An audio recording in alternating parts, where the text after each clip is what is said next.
Welcome. The time is 7 p.m. and I'd like to call this regularly scheduled meeting of the Red Oak City Council to order. Let it be known that all council members are present except for Councilman Ricardo Miller, who is out of the country. We are here to conduct business of the city. Notice has been duly posted in accordance with Texas Government Code Section 551. And just to let everybody know, we are authorized and can go into executive session at any time during the meeting according to Texas Government Code Section 551.071. Councilman Smith, would you lead us in the pledges and the invocation, please? Dear Heavenly Father, we want to thank you for blessing us with this time to come together as individuals and as a community. We ask that you bless all those participating, our families, friends, neighbors, and neighbors. Lord, we ask you that you watch over our city, our staff, our public servants, and first responders. We ask that you oversee us with your wisdom as we conduct the business of this city. Help us in our deliberations that we represent all members of this community fairly and provide us with the right decisions. We also pray that this week, for all the kids, teachers, for their safety this week as they start school on Wednesday. As a city, we also want to say a special prayer for Mr. Sabonis and his family during this time. With all these things in your name, amen. Amen. I pledge allegiance to the flag of the United States of America and to the republic for which it stands, one nation under God, indivisible, with liberty and justice for all. Honor the Texas flag. I pledge allegiance to thee, Texas, one state under God, one indivisible.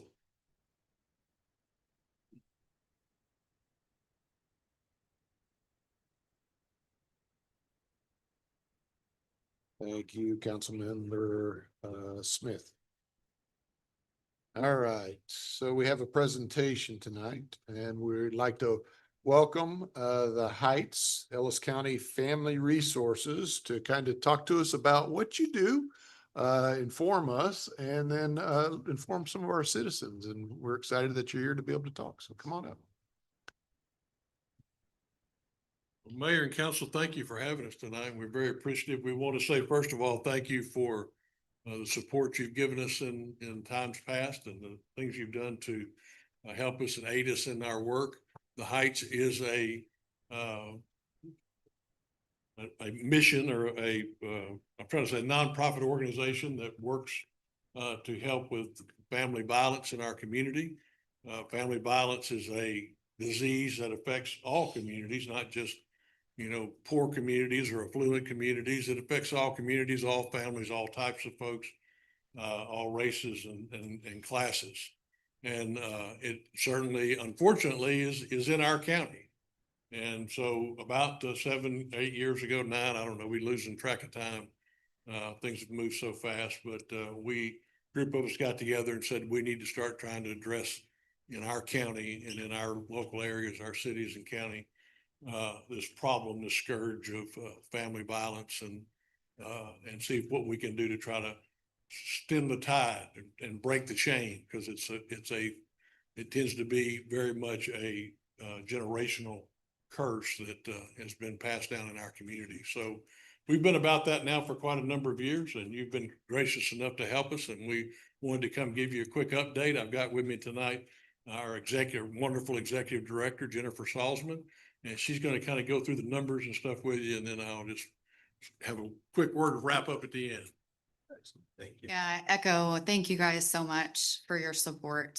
We literally cannot do this alone. The whole Family Justice Center movement is about collaboration, and that's why we're here, is because it's going to take us partnering with every community and every citizen to make this impact in our community. And so, but being good stewards of the resources we're given, we want to let you guys know what we're doing with those. And so the need for this is so tremendous. It's the statistics post-COVID tell us that 41% of women and 26% of men will experience intimate partner violence in their lifetime. And 3 out of the 4 kids that are raised in those homes are going to repeat that cycle, whether they're a perpetrator or a victim. And we know that only about 50% of cases of domestic violence are even reported. And we also know that on average, it takes a victim about 7 attempts to leave before they're successfully able to leave. In your package, you're going to see kind of a pie chart, and it breaks out what does the domestic violence reported across our community look like. Over the last 5 years, we had nearly almost 5,000 reported cases. And the chart that's next to it shows the clients that the Heights has seen, almost about 2,000 in the same amount of time frame. And it's very reflective of the diversity of where that's spread across our community. So one of the things that we are really highlighting and focusing on is the fact that, yes, the Heights is a nonprofit, but we are a public safety initiative. And there's 5 areas in which we're really addressing that. The first one is reducing lethality. And unfortunately, that hits really close to home here in this community because of recent events that have dealt with lethality. Over half of the clients that come through our doors have reported they are in extreme danger and have experienced non-fatal strangulation. And what we know is when strangulation is involved in a domestic violence situation, they're 750% more likely of being killed. That's a huge number, and we're very grateful that none of our clients that we have been serving have been lost to domestic violence homicide. The other area of public safety that's really significant to us is breaking that cycle. This is a tsunami of a statistic coming at us, with 3 out of 4 kids in those homes being a part of this repeated cycle. And so we have had the privilege of walking alongside these families and getting to know the next generation that's dealing with this issue in their homes. We've had 175 kids join us for events throughout this last calendar year, helping with mentorship and counseling and different programs that we offer. And we were able to take 58 of those kids to Camp Hope programming. It's a week-long program about equivalent of 16 hours of counseling, therapy, services. And over the last year, we were able to provide 373 hours of childcare on our campus. So when clients come to seek services with us, we don't want them worrying about what do they need to do with their kids. We want them to know that they can be with us safely. Another area of public safety is reducing community violence. We know that all violent crime in a community is directly connected to domestic violence. There's research that shows that statistic. 68% of mass shootings start with a domestic violence history. That's a huge number. Also, 80% of our law enforcement who are killed, there's a record of domestic violence from those perpetrators. And we also know that research has told us that 100% of criminals through their data have a domestic violence history as a child, that they witnessed that going on in their home, and why it's so important for us to be dealing with the next generation of this issue. Another area in this public safety is providing immediate safety. And so the Heights is very excited to inform you all that our high lethality domestic violence shelter is open. This last calendar year, with it not open, we had 157 clients request emergency shelter. And although we did not have that yet, as a Family Justice Center, through our partnerships, we were able to provide 290 nights of emergency shelter to meet that need. And 87% of our victims report that they are more likely to leave after they've come and sought services from us.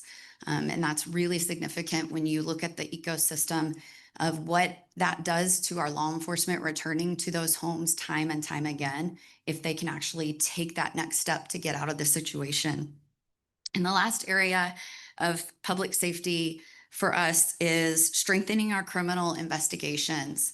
And that is really so significant, being a part of that public safety, working with law enforcement, working with our court systems. I'm also really encouraged to let you guys know that we now have a sexual assault clinic where we can serve adult victims who have been sexually assaulted in our county. At this point, we opened on April 30th and we have seen 7 victims. So as unfortunate as that is, I'm very thankful that we have those services now in our community, and where they don't have to leave. And so I hope that with more awareness, we'll see that number increase as well. There were 84 reported cases in 2025 of sexual assault. Not all of those adults, but it's a huge issue that we were not serving well. And to be able to have those clinical services, we're really, really grateful for. And we are just so thankful for everything that you guys have helped us accomplish, and just wanted to give you some updates of what we've been doing. We have a very active campus, and then I'm going to ask Richard to just kind of come share a word about how we're funded, and then I'd like to answer any questions you guys have. Yeah, so real quick, one of the things that Jennifer hit on there was the fact that we didn't have that sexual assault clinic for people to go to. So if that happened in our county, they had to go to Parkland, they had to go to JPS. Well, now they have a place to go right in our county. And if they need a place to stay, they don't have to go out of county if they need shelter. And so we're so thankful. Where we started this some years ago, to be where we are today, it's really incredible. In my history, to be able to do the things we've done, we're debt free. We're able to purchase a piece of land, build, remodel 3 buildings, and do all that we've done. And thankfully to the community and folks like y'all, that we don't have any debt. But our budget is, as we do offer these services, it's not cheap. And so we're right now about $3 million a year for our budget to sustain our work. All that money goes to, support the staff and support the work and the people that we're ministering to. And so y'all have been kind to us. We know it's budget season, right? And we depend on, we're very active in going out and getting grants. We've gotten some really wonderful grants from quite a few entities out there on state and national level. We go after state grants and federal grants. We're part of the COG, what's the name of that, VOCA grant program. We're very active in doing that, but at the same time, we need our local communities. And as Jennifer started out, we see this as a crime fighting tool. We're partnering with your police department. We're partnering with the sheriff's office here in Ellis County and the DA's office and our investigative. This whole thing about the sexual assault clinic is all about collecting evidence to make sure that we can prosecute those that need prosecution. And so we're an arm of law enforcement here in your community and in the county. And so we would like to encourage you, as you look at your budget, that if you can find some funds to help continue to support the Heights, very honestly, we would very much appreciate that. And I think it's money well spent, and the money you've given us this time, we've been very faithful with and invested it wisely in our community and our citizens. So do you have any questions that we can answer for you? No questions. I mean, it's heartbreaking that your services are needed, but I'm Yes. really glad you're there to do it. Sure. Thank you very much. I do have a question. One thing before I forget to say it, Mr. Mayor Pro Tem, I want to make sure and recognize Jeff Smith, who serves on our board, and we appreciate his service as well. Yes, sir. Yes, sir. Thank you for doing this, and definitely thank you for the presentation. My question is, what other resources do you need that can be donated? Yeah. Wow. Yeah. Now that we have a huge breadth of services, there's everything from, we need volunteers. So your time would be huge, valuable to us. And then as well as like needed things. So running shelter, running childcare. We do have a boutique on campus. We run support groups. And so there's always needs for things, different books they're going through or different clothing needs. We do have tremendously great partners. Part of the Family Justice Center model is not duplicating services. And so partnering with pre-existing. And so we get to link arms with Manna House and Care Services and NICO and, Mentors Care and First Look and all the others. So if you had an idea of more specifics, I can guide, but there's a huge array of things that we could use. Okay, I have your card here, so I'll send you an email. Yeah, that would be awesome. Okay. Thank you. Any other questions we can We do answer? have a few of our board members here tonight. Yeah. We have Some staff. staff here too as well that support each, so. Thank y'all for coming. Yeah. All right. Thank you y'all guys very so much. Thank you very much. Thank you.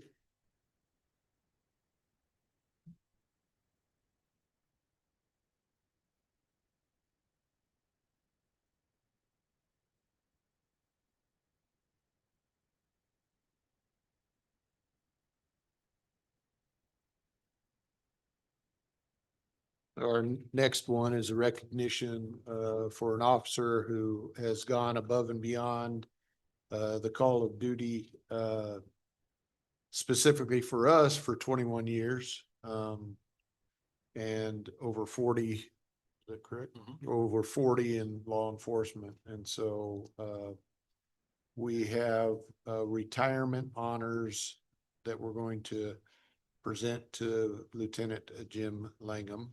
And in grateful appreciation for your honorable and dedicated service and leadership as a peace officer with the city of Red Oak, your unwavering commitment to duty, courage under pressure, and steadfast integrity have left an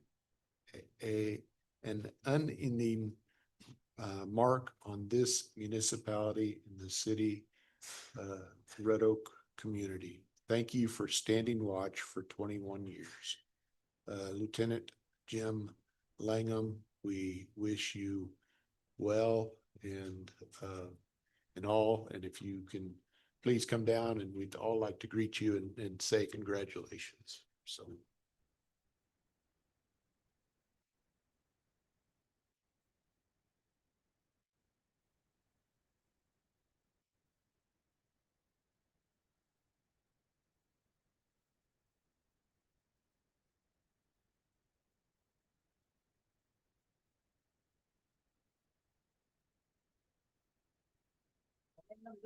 Time I've seen you 9 years in a while.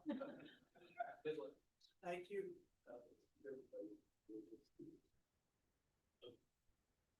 You have a beautiful bride. Yes, still.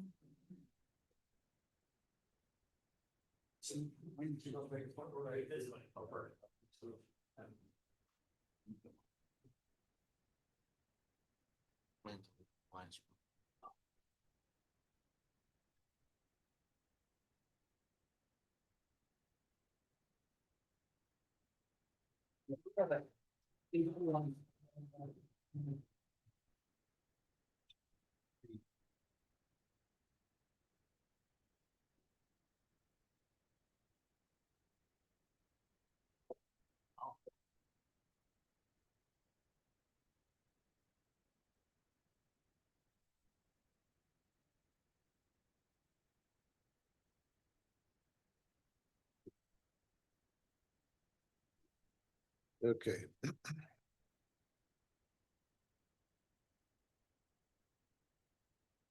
Okay, so now's the time for public comment. Public comment. We invite the public to be able to invite and address the city council on any topic. Speakers should complete a form, and we have several that have filled them out and committed them. Just realize that if the subject matter is not on the agenda, we can't address it. Please limit your speeches to about 3 minutes.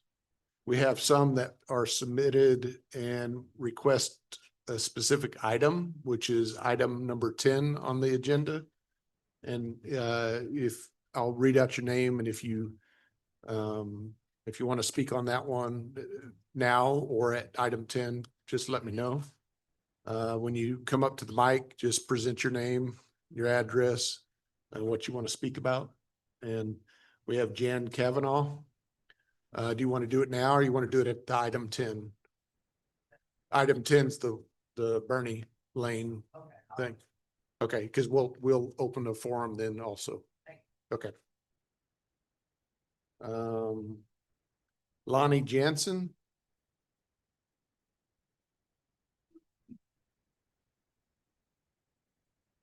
Lonnie Jansen, 305 Crestview Drive, Red Oak, Texas, 75154. There's been some work being done on Lawrence and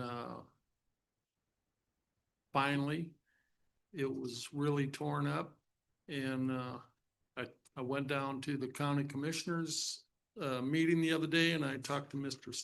Stinson and he said there's been no coordination between the city and the county. Now they're redoing, I don't know if you guys are familiar with this or not, redoing the road from Pierce to just past the exit of the high school, then leaving about a half a mile that's still torn up, and then they're restarting and going just this side of Bryan Terrace to 2377. And I don't know why that one section is not being done. They're Mr. Stinson said nobody's reached out. There's been no coordination between the city and the county, but it doesn't make sense not to finish it right now. And just want you guys to get on the stick and, you know, make something happen. Thank you, sir. So, Jared, if you'll get with him and talk to him about why that might have happened and stuff like that. So, he's our Public Works Director. So, Chris Moses. Good afternoon, council. How are y'all? I am here to talk to y'all about some things going on with DataBank. One is An address, please. 120 Steenbeck Court, Red Oak, Texas. Sorry. With DataBank, there's a lot of crime going on over there. There's been guys coming there with vests on, hard hats, stealing copper out of the buildings. That's been caught. They've also had at least 4 ATVs stolen out of there in recent weeks. And then just recently, I think about a week ago, they had 3 armed guys go in there with masks on, and Red Oak PD got caught out on there and security got caught out. So there's some crime going on around that data center construction project. I did have a chance to meet with Billy, with one of the executives of DataBank, about other issues out there. We got some things going that are going to try to resolve some issues. They changed the signs out, put an actual address on them now. So that's hopefully going to help with the trucks coming in and out of there. Who knows? Some of these drivers can't read very well, apparently. And then they're also have talked to TxDOT about widening out the road there. Originally, we were trying to put a red light there, stop signs there. TxDOT said, no, you can't do that. So they're going to widen out Loop 9 in front of their entrance, apparently, and restripe it, try to make things a little bit safer there. I just spoke to the chief before the meeting about traffic, how bad it is. It's backed up at between 4:30 a.m. and 6 a.m. all the way to 45. And there's I've sent him a picture of between Nokomis and Ferris, how many cars are sitting out on the highway right there. And people are having to go on the shoulders that are trying to leave and go to work to get around it. Some people have actually gone in the opposite lane of traffic and tried to go around it. And I believe there's a police report on that as well. Somebody called that in the other day. But so hopefully some of these things that they're trying to do will help. But one of the things I also want to mention to you guys is y'all really need to have a staff member that's going out there and checking to make sure these guys are following the rules, because I already mentioned to Todd, they were out there at midnight one night with cranes and they were lifting heavy machinery, and I got phone calls from multiple people, went over there and did videos of it, and I sent it to Todd. We need a staff member on staff that's going to be able to maybe at least one night a week, go out there and maybe comes in at 6 p.m. and leaves at 3 or whatever, but comes out there and checks and see what's going on at nighttime to see if they are doing outside work, because they're violating what was put in place by you guys. And then same thing as Sunday, they're working out there on Sundays. I got to talk to Todd about clarification on that a little bit, but they're out there on Sundays for sure, working. So there needs to be somebody on staff that can do that at least one day a week and go out there and check on these things, make sure they're doing what they're supposed to do and follow the rules. Thank you. Thank you very much.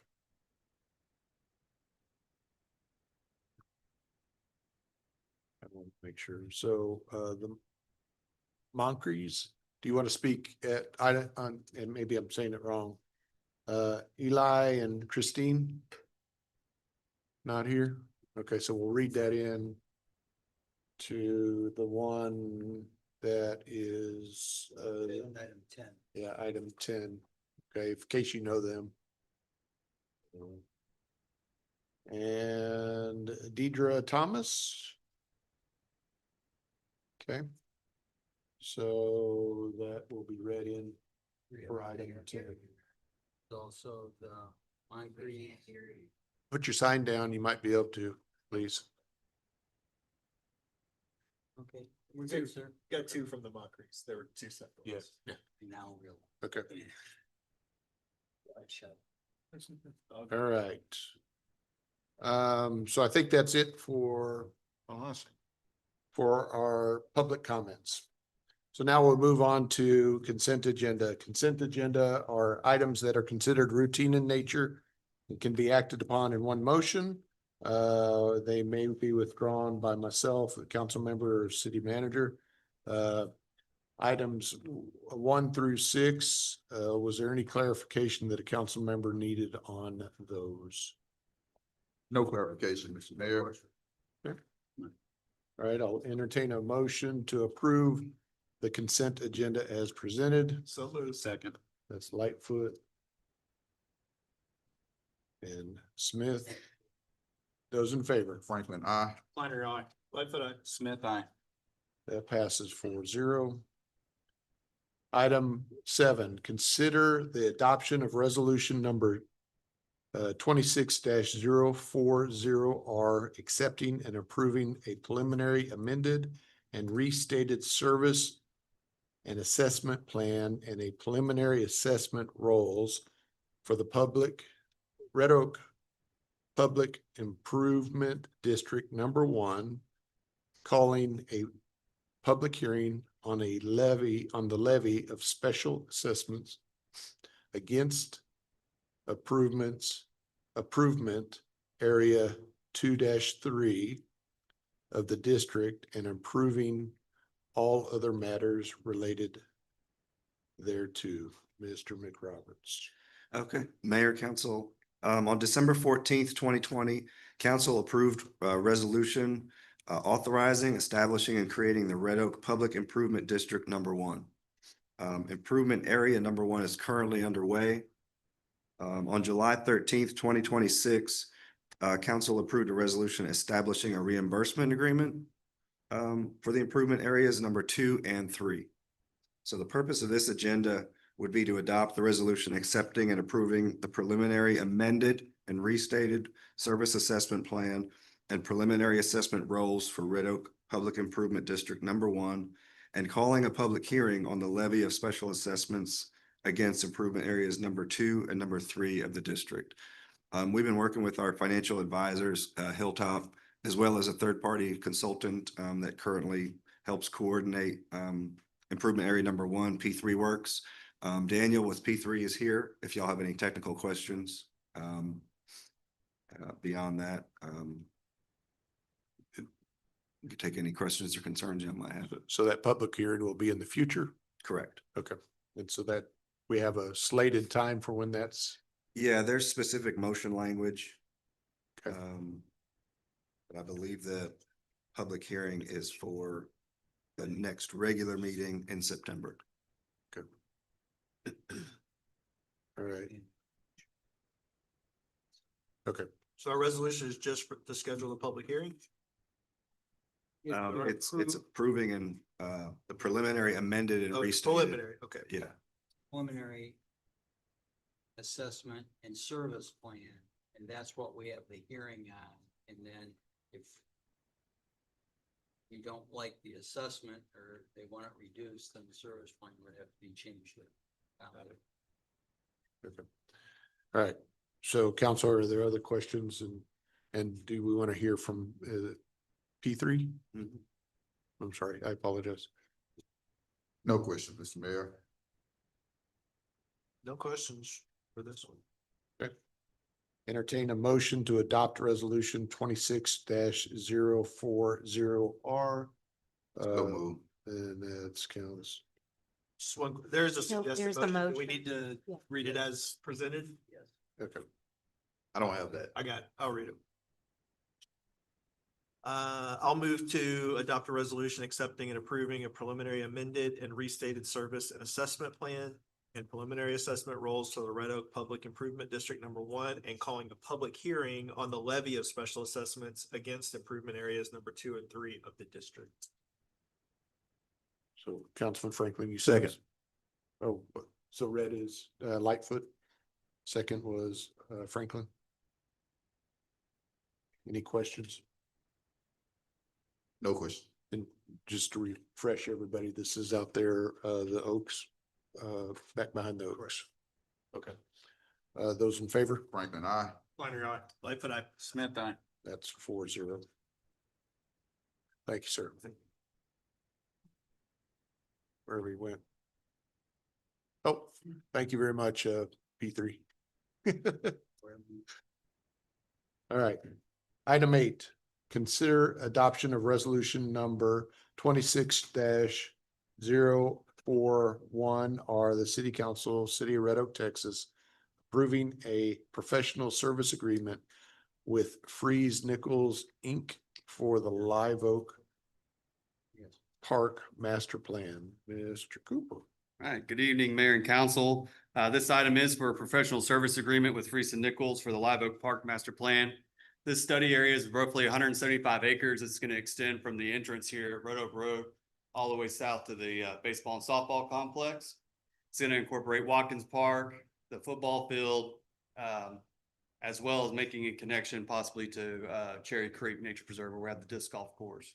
So again, we're looking at roughly 175 acres, and our focus here is to really look at how to make this all a cohesive project and not be so isolated and let everything kind of work together. So we'll be looking at vehicular traffic, circulation, parking, access, all those important functions to make this, you know, as vibrant as possible, and really focus on the overall parks master plan, go through that process and figure out what items, amenities, features from the parks master plan can roll into this. So with that said, this is a project that was approved in the budget, and staff does recommend approval. If you have any questions, I'm happy to answer them. I don't have it in front of me. What was that dollar amount again? I'm sorry, the total agreement is for $197,511. Council, is there any questions that you have on this? What was the time frame for the study? It's really going to be dependent. So per the contract, it can be done within 6 months is what Freese and Nichols is saying. That does not allow for much back and forth between the cities. So I'd anticipate that going on a little bit past 6 months. Just know that it can be done in 6 months. It just depends on how quick we get information back and forth. Entertain the motion to approve resolution 26-041 R. So That's Flannery. Smith. Those in favor? Franklin, I. Flannery, aye. Lightfoot, aye. Smith, aye. That passes 4-0. At this time, we'd like to go into. Push that one down. We're gonna skip number 9 right now. We're gonna go to item 10. This is to conduct a public hearing and consider approval of ordinance number 26-020 of the City Council, City of Red Oak, Texas, approving a special use permit request to allow a detail car wash on approximately 1.443 acres of land on the portion of property zoned C1, Commercial District 1, and allow a car wash on 0.43 acres of land on a portion of property zoned HO, Highway Oriented District, located at the northwest corner of East Ovilla Road in Bernie Lane, property identification number 181513 in Ellis County Appraisal District, City of Red Oak, Ellis County, Texas, case ZC 26-10. And that's all. Okay. Mr. Mayor, point of information, if I may. Are we removing item 9 or we just? I'm come back bumping to it. I'm moving it to the end. Okay, thank you, Yeah. sir. I'm sorry. We're coming back to it. Okay. Roderick, wanna talk to me about it? Yes, sir. Thank you, Mayor. Good afternoon, council. Yeah, so just as you mentioned, this one is a request to do a car wash and a detailed car wash on the site. Just to get our bearings. This site is just east of the Walmart. So just kind of on our map here, it's gonna be this site that's located right here along Bernie Road. So just here, and we'll go down our other map so you can kind of see it as well. So I think it's kind of an animal clinic that's located at this site right now. And we'll look at our exhibits as well. So the lot currently is split in the zoning of it. So it's C1 and it's HO on that site. So that zoning splits right here on our exhibit. I'll zoom in so you guys can kind of see it. Guys and ladies can see as well. So this is where it's kind of split. So Which staff one's does, which? I'm sorry. Which one's which? So it's just, this is the top portion of the site and this is the bottom portion. one's The HO? B1 That's is, D1? yeah, Okay. B1 is here and right here up into that port. And HO is this rear portion of the site that's right there. Staff is recommending denial of the SUP, so the specific use permit for this one, just because it's not the highest and best use for this particular site. We do look for more tax generating revenue sites along our major corridor. So that will be inside the city of Red Oak. That's going to be along I-35 and Ovilla. That's where we generate the most or have the highest potential of generating tax revenue for any sites that's located along those corridors for the city. And for the car wash, that one's not going to generate any tax revenue for the city as far as gaining anything. You would have to sell any type of merchandise or anything like that. But for the actual use, they're not going to generate any tax revenue for the car wash uses. So that's what's going to be driving that. The major point for staff not recommending that use on this site. For instance, Just to clarify real quick, it will generate some ad valorem taxes.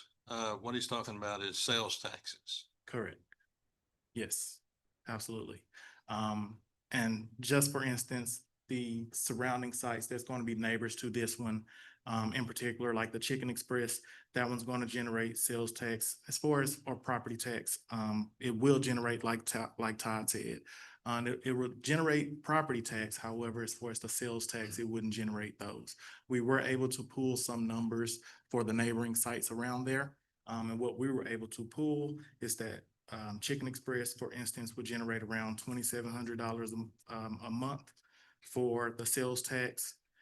And then we would get from AutoZone that would generate around $4,200 a month. The 7 Brew would generate around $3,000 a month. 7-Eleven would generate around $4,500 a month. And if we're looking at those sites that are near there, those are going to be those sites that's just adjacent to there. So that's right there in that vicinity of where this proposed car wash will be. So that car wash is proposing to go here. Those sites will be right there, just in that immediate vicinity from where they're proposing to go. And that's the major concern for this one. I'll stand for any additional questions you guys may have for this. So does it meet all development requirements, landscape, parking? As far as with this one, it currently does not. There are some deficiencies with those. They do, however, have, as far as the landscaping is concerned, they are proposing to meet the landscaping concerns that we have here in the city. We'll look at those kind of a little bit. So the landscaping they're proposing along the Ovilla and along Bernie, they are proposing to install those. What we would generally look for, the elevations for the actual structure, they are proposing the 100% masonry, which we will look for along those. It is inside of the I-35 corridor zone, so they are installing the masonry that we would like for that one. We would typically request an increased landscaping and some additional elements. We didn't see those, however, it is a car wash use, so I'm not sure if we would actually require those for that type of use as far as those increased elements. But the other items for the site, they have they have shown that they're going to install those for the site. Okay. Questions before the public hearing? I'm just. Yeah, oh, well, okay, I'm sorry. I don't know, you want Yep. ask them? You're able to before or ask doesn't some matter? questions. We can, Mayor's preference, so, yeah, or both. yeah, so parking, what is required for parking? So as far as the parking is concerned, inside of the actual split zoning areas, the parking would be, because of the uses, the parking in those specific areas, it will be a deficit inside of the C1 zone area. However, inside of the HO area, the parking would be, it would be possibly met. However, there isn't a structure inside of the HO zoned area. Okay. Okay. Mr. Mayor, did you say questions now or hold on? Well, legal said I could do both, so want to do both. Okay, But I'll wait. We'll go ahead and open it up. yes, sir. All right, so this is a public hearing. We'll open this public hearing. We do have several that wanted to speak on item 10, and that public hearing is opened at 7:42.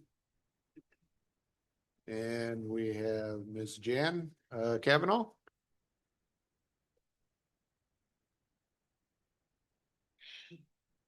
My name is Jan Kavanaugh and I live at 114 Sunglow Loop, Red Oak, Texas. I am a retired school teacher from Red Oak ISD. I taught at Red Oak High School for 20 years and some of you probably still remember me. I have been living in the Country Garden 2 HOA for the last 14 years. I am here tonight representing our quiet, peaceful neighborhood, which consists of 16 senior citizens' homes. We are a restricted senior citizen community, and our community backs up to Bernie Street. Presently, the tranquility of our neighborhood is not just a preference, it's a necessity for some of our residents are currently on hospice care, while others have 24-hour family care. We are here to formally voice our strong opposition to the proposed large car wash in the area. We believe this development poses severe threats to our safety, our quality of life, and our community infrastructure. Our community, as I said, which backs up to Bernie Lane, which is a narrow 2-lane street. It already carries a heavy volume of traffic because it furnishes one of the exits for Walmart, and it accommodates extensive traffic from a trucking firm that is on down Bernie and out of the city limits. Entering this proposed car wash on Avila Road is bound to cause a severe congestion because there at the light is very close to where it would be because the lot is only 100 foot wide. There are also areas, entrances for Chick-Express and Walmart there. The proposed business hours from 8 a.m. to 8 p.m. will generate unacceptable noise levels right in our backyards, including loud washing equipment, vacuum cleaner noise, and increased vehicular noise. We have also been made aware that similar operations utilize a 24-hour lighting schedule, which would result in significant light intrusion.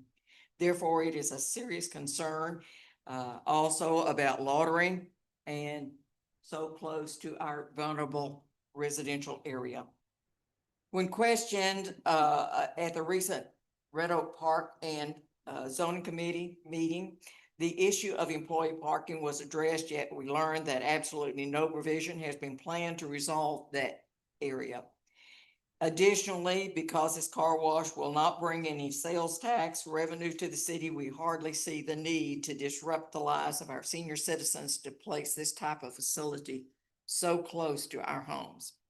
There are already several other car washes in the immediate area, and we hardly see the need for another one.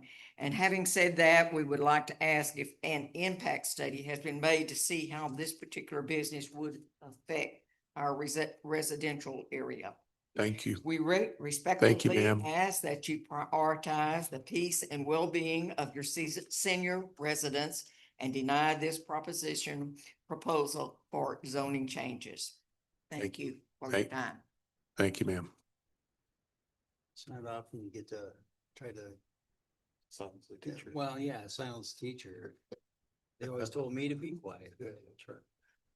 Thank you. I allowed you because I could tell that you were almost done, so. Okay, was there anybody else who signed to be able to speak on this? Okay, I don't necessarily think we have to have paperwork, right? So y'all can come up and speak one way or the other, but please, if you want to speak on this item, since it is a public forum, go ahead and stand up and state your name and your address. You made sure you got the address in it this time, didn't you? Chris Moses, 120 Stainback Court, Red Oak, Texas. As former member of P and Z and a citizen of Red Oak, I don't see the need for this. We are over inundated and dated with donut shops, barbecue restaurants, and Mexican restaurants. We have a car wash right here in town. We have one 2 exits up. We have one right here on 77, just south of 342. There's no need to add this. It's not the right use for this area. Thank you. Thank you, sir. We had. Mayor, just for the record, Okay. Mayor, just for the record, the Mokries, signed a letter against, as well as, Deidre Thomas. So let the record reflect that they filed a notice of opposition. And I'll put those in the record. Thank you. All right, anyone else, please? My name is Kaylee Kirsteins. I live at 218 Cobblestone Circle. What about the vet's office that currently sits on that exact location right at the corner of Bernie and Ovilla? That vet's office is right on the parcel of land that this car wash is trying to take up. And last I heard, they didn't even know this was happening the first time.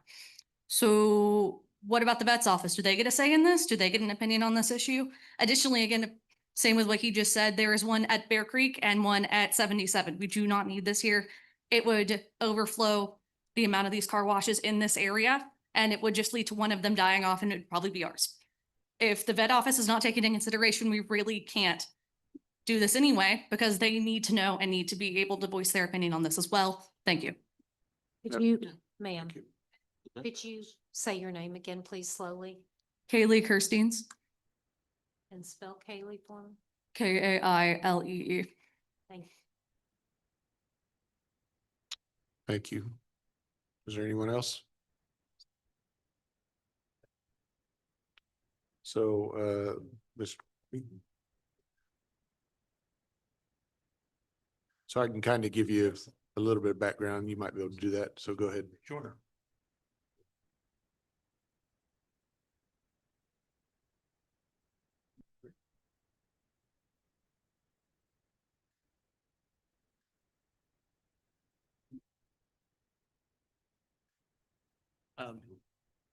Thank you. My name is Michael Westfall with Westfall Engineering. I'm the civil engineer and the applicant. My address is 1719 Angel Parkway in Allen, Texas. I'm primarily here to answer any engineering questions that may come up that I can help answer. The owner is here as well to answer more specific questions. Thank you for hearing this case. I know it got delayed. Mohammed had been out of the country and we were delaying it, trying to get him here to be able to speak. And unfortunately, he's still out of the country. So we didn't want to delay it anymore. So we're here making the case for this. When we came through P and Z, there was multiple items that did come up as some concerns that we looked to address, and then went back to P and Z to try to address those items. One of those was traffic was a concern. So after that was brought up, we did have a traffic impact done and provided to the city, and a right southbound turn lane was added to the project. That would widen the existing lanes and add a southbound right turn lane onto Ovilla. I did drive by there again today. Traffic obviously is a disaster with TxDOT work. And I do think that once that is done, it would be a lot less. And I think that right turn lane would be another improvement for that area. Drainage was brought up as a concern. I went out there again to make sure I hadn't missed anything. All the drainage for that property drains to the west into the existing Walmart detention pond. And there's no proposed changes to the drainage patterns of there when this develops. It would continue to go to the west into the pond, which was designed for this site to be developed. Another item that was brought up was the highest and best use of the property.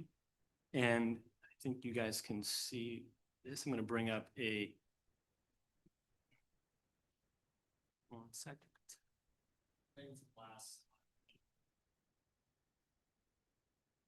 Ooh, that's tough to see. If you can see that, the property is over 400 feet long.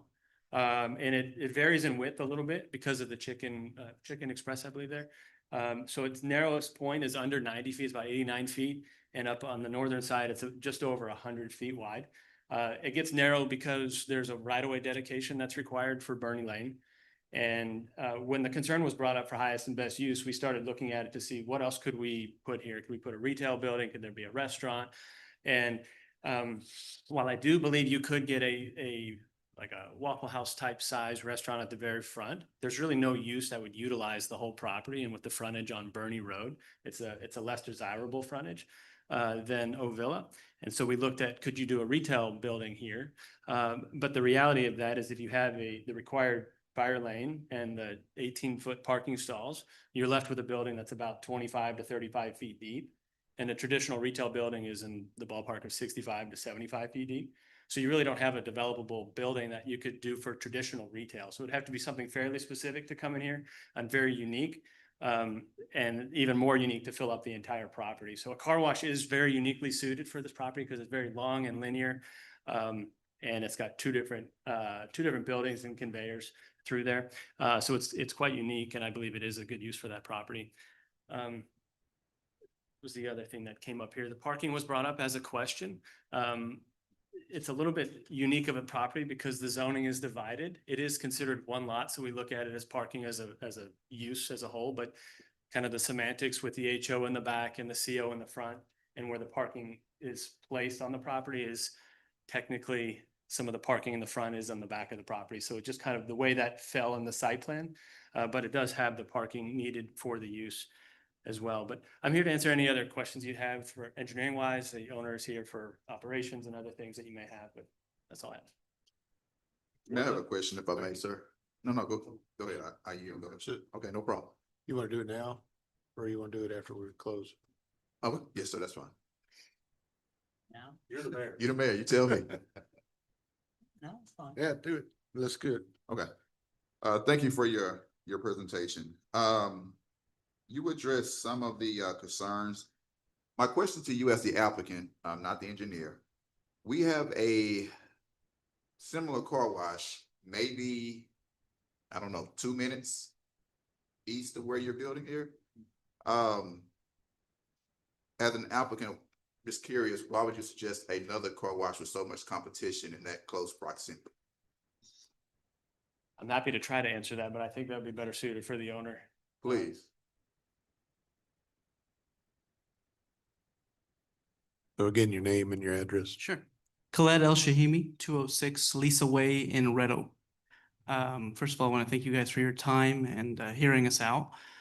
I'm here to answer any operational questions that you guys might have to the best of my abilities. I know the many of you know Mr. Mohammed Sharaf, and unfortunately he's not able to be here. I'm not as charming or as pretty, but I will do my best to answer any questions you may have. As far as what differentiates this certain location out like against the current full service detail car wash that's existing here is that we will have a second building that has what we call a detail tunnel, which is basically a conveyor. It's about 10 feet wide, takes vehicles through. You're able to do the inside within 6 to 8 minutes, in and out. So basically the service is different. The building itself is different. The convenience for the residents of Red Oak is also, it was more central to 35. So anything on the west side of 35 will be more accessible to them as well. So with your other, ask this question. Are you good? You want to ask anything else? Oh, yeah, go ahead, Council. Yeah, so This question is for the engineer. What exactly is gonna drain from the property into that drainage? Is it, There's is it gonna be no, rainwater? just rainwater. There's no. What happens to the stuff that you're cleaning, the Yes. oil from vehicles, all that kind of stuff? What happens to that? So there is you can answer a lot to this. There's a lot of filtration and water reuse that is, I think, up to 85%. Is that right? Let me jump in here. So we have, in all our locations, we have sand trap separators, just like you would have in mechanic shops and whatnot. We also reuse a lot of the water through filtration system, through RO systems and things like this. So it's nothing from the vehicles will be going into the rainwater, if that's what, the drainage ditch, if that's what you're asking. No, it'll all be either going to the sewer or we'll be reusing it through our filtration systems. And then we'll separate, and then we pump out the sand trap separators every few months. Second question I have is how much water a year you estimate you're gonna use in that facility? So typically at our current sites, we use anywhere from 200,000 to 300,000 a month. So just do the math that way. And, most other car washes would be double or triple, but since we are reusing a lot of the water, we're able to save.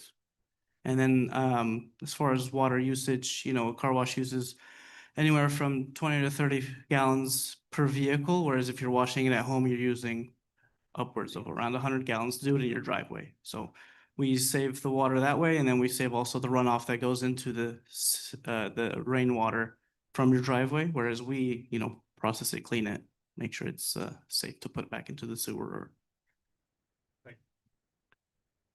Just to clarify too, that is on Rocket Water as opposed to Red Oak, is that correct? That is correct. It's Rocket. and that's more than a data center, right? I'm not. Oh, I'm sorry. I just saw that sign, was just trying to read that.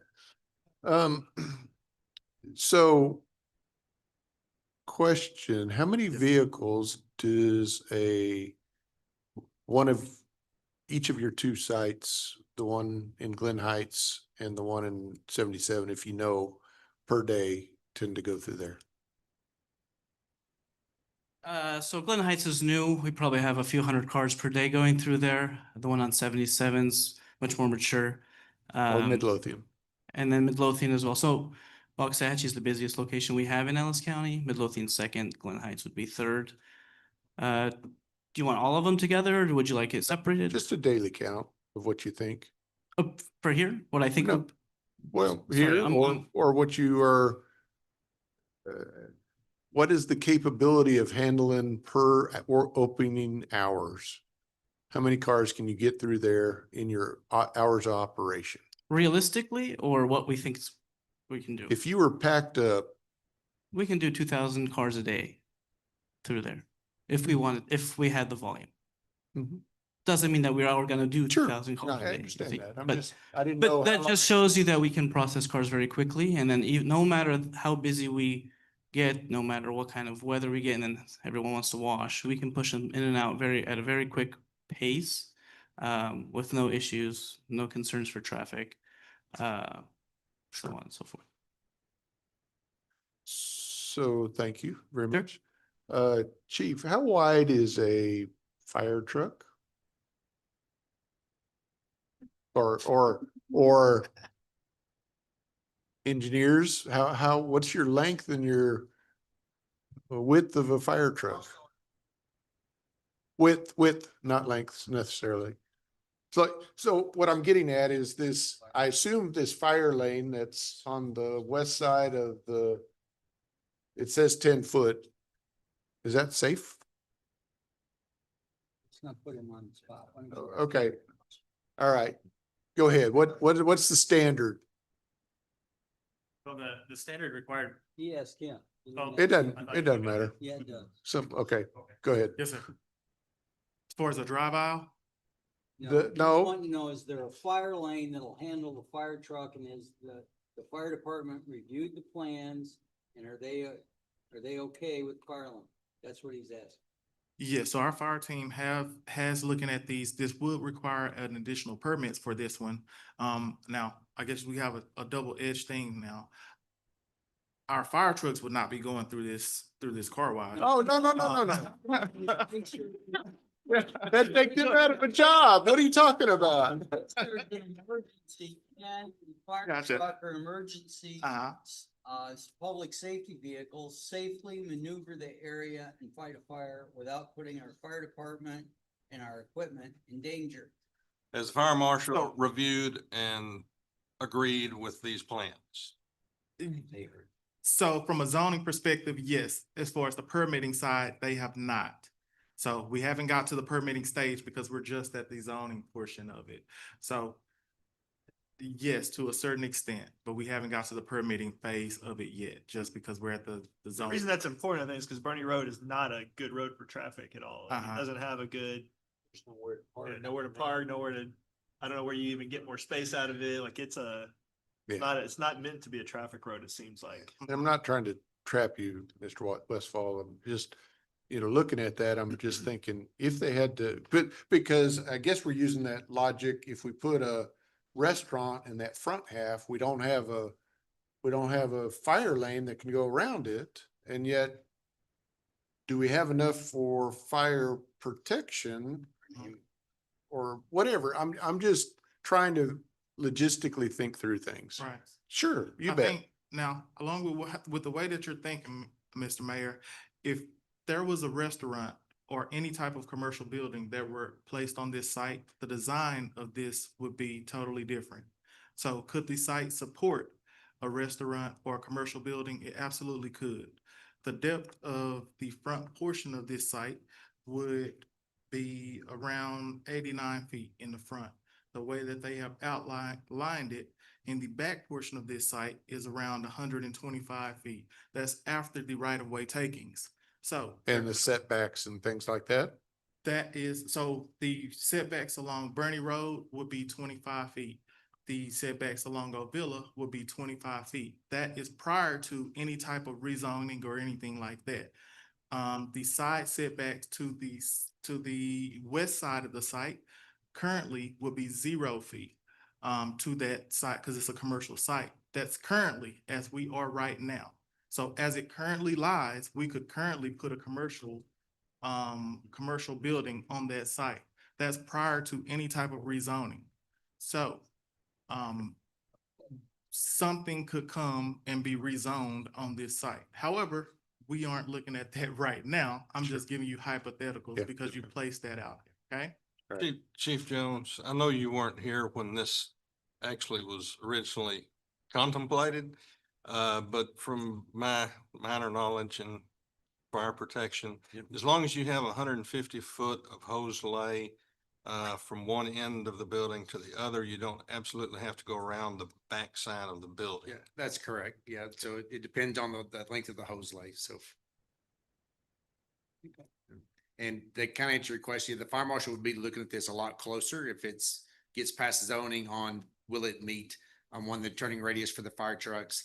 The access, if it's one way in, there's certain provisions they have to have for us to be able to turn the fire apparatus around. So there's a lot more things that we looked at closer if it moved, like you said, from the zoning part to the permitting side. So I jumped my gun, so, Yes. okay, but thank you. Mr. Westfall, you wanna? Very good. So even though they have not reviewed it for fire, we have to get it as close as we can because we're drawing out the site. And so what you see up here, this shaded driveway that comes through here, is designated as a fire lane. So the fire trucks can come in and there's minimum width requirements and turning radius requirements for that.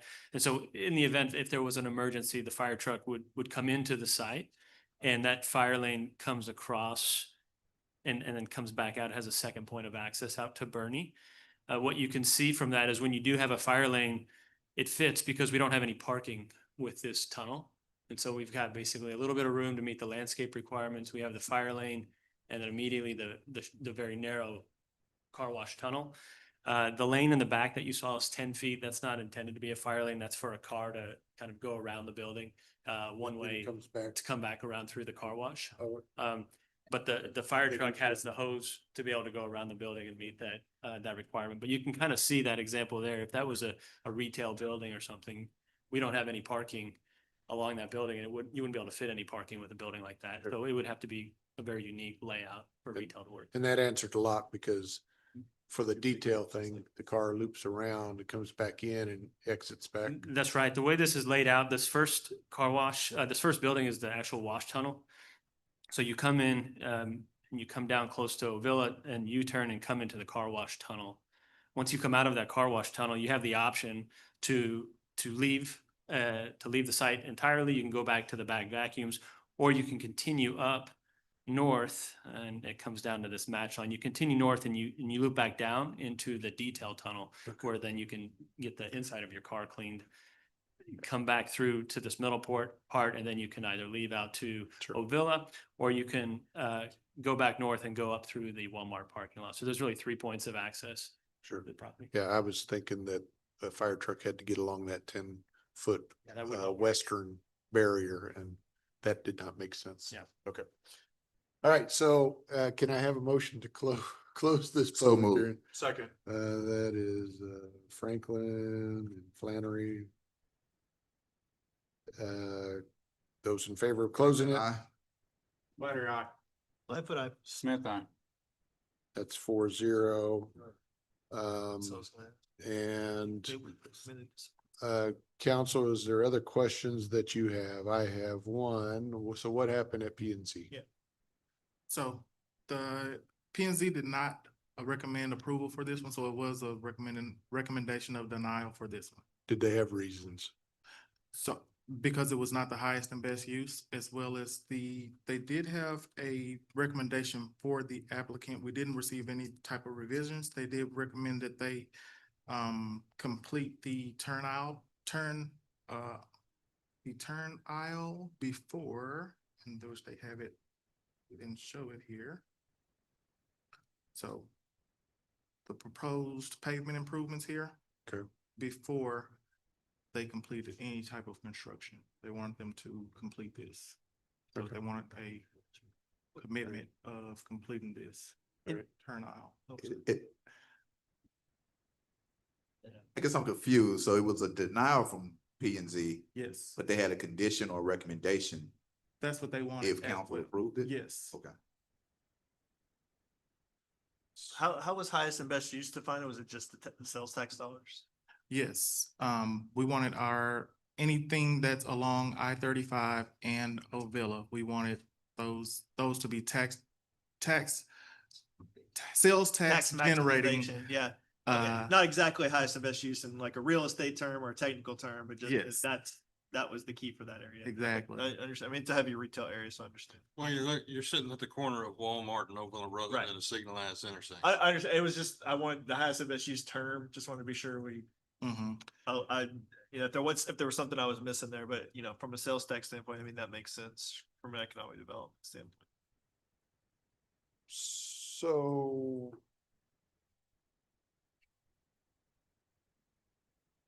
I guess I'm still stuck on parking. Yes, sir. Yeah, I understand that, but where do workers park?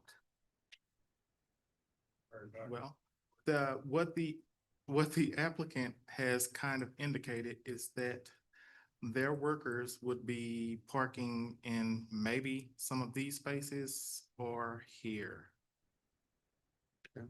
Mr. Mayor, can we let the applicant answer for sure? Sure. You bet. You can ask him a question, because I don't want him to go up some diatribe. How Okay. many people? How many are employed? Yeah, so typically on a shift, we'll have 10 to 15 employees, plus minus. If you can look here, there's about 8 spots here. And then if you look here, you have about 10. The majority of our employees either carpool, or some of them also get Ubered to site or get dropped off. So not Okay. all the employees on the clock will be actually driving their vehicle. But we do have 10 to 12 spaces, I think. You employ you have workers that don't get paid? No, it's just the type of employee. Sometimes they don't have a vehicle. They're working their way up. They're saving. I see. Was there other questions? Questions? No, sir. And some of them are also like, either like the afternoon shifts or the weekend shifts, it'll be high school students. So they're saving up for a car, or they don't have one yet as well. Yeah, I have an economic development question, so Lee or John or you, Todd. So, obviously this plan makes use of the entire spot that's there. What other uses could make use of kind of an oddly shaped, lot like this? I'll say that caveat because I'll give you the out, so you don't have to say it. This is in a very important section of the city in terms of one of Thank our you, sir.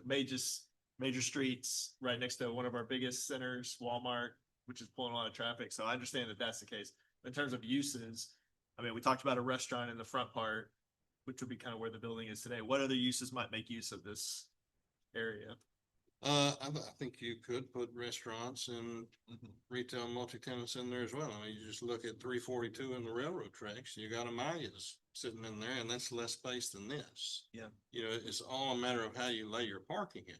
You may not be able to park the cars between the road and the building. You may park cars to the side of the building.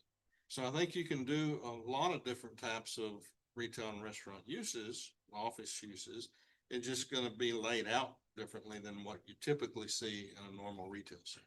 And restaurants have definitely been the target of this area, fast food and other places as well. You think multiple could fit in a similar configuration? 1.4 acres, we've definitely seen restaurant developers with much smaller footprints than that. Okay. So council, I will remind you, those who have not been on this council, we have another one that's already been approved on the west side of 35. I believe.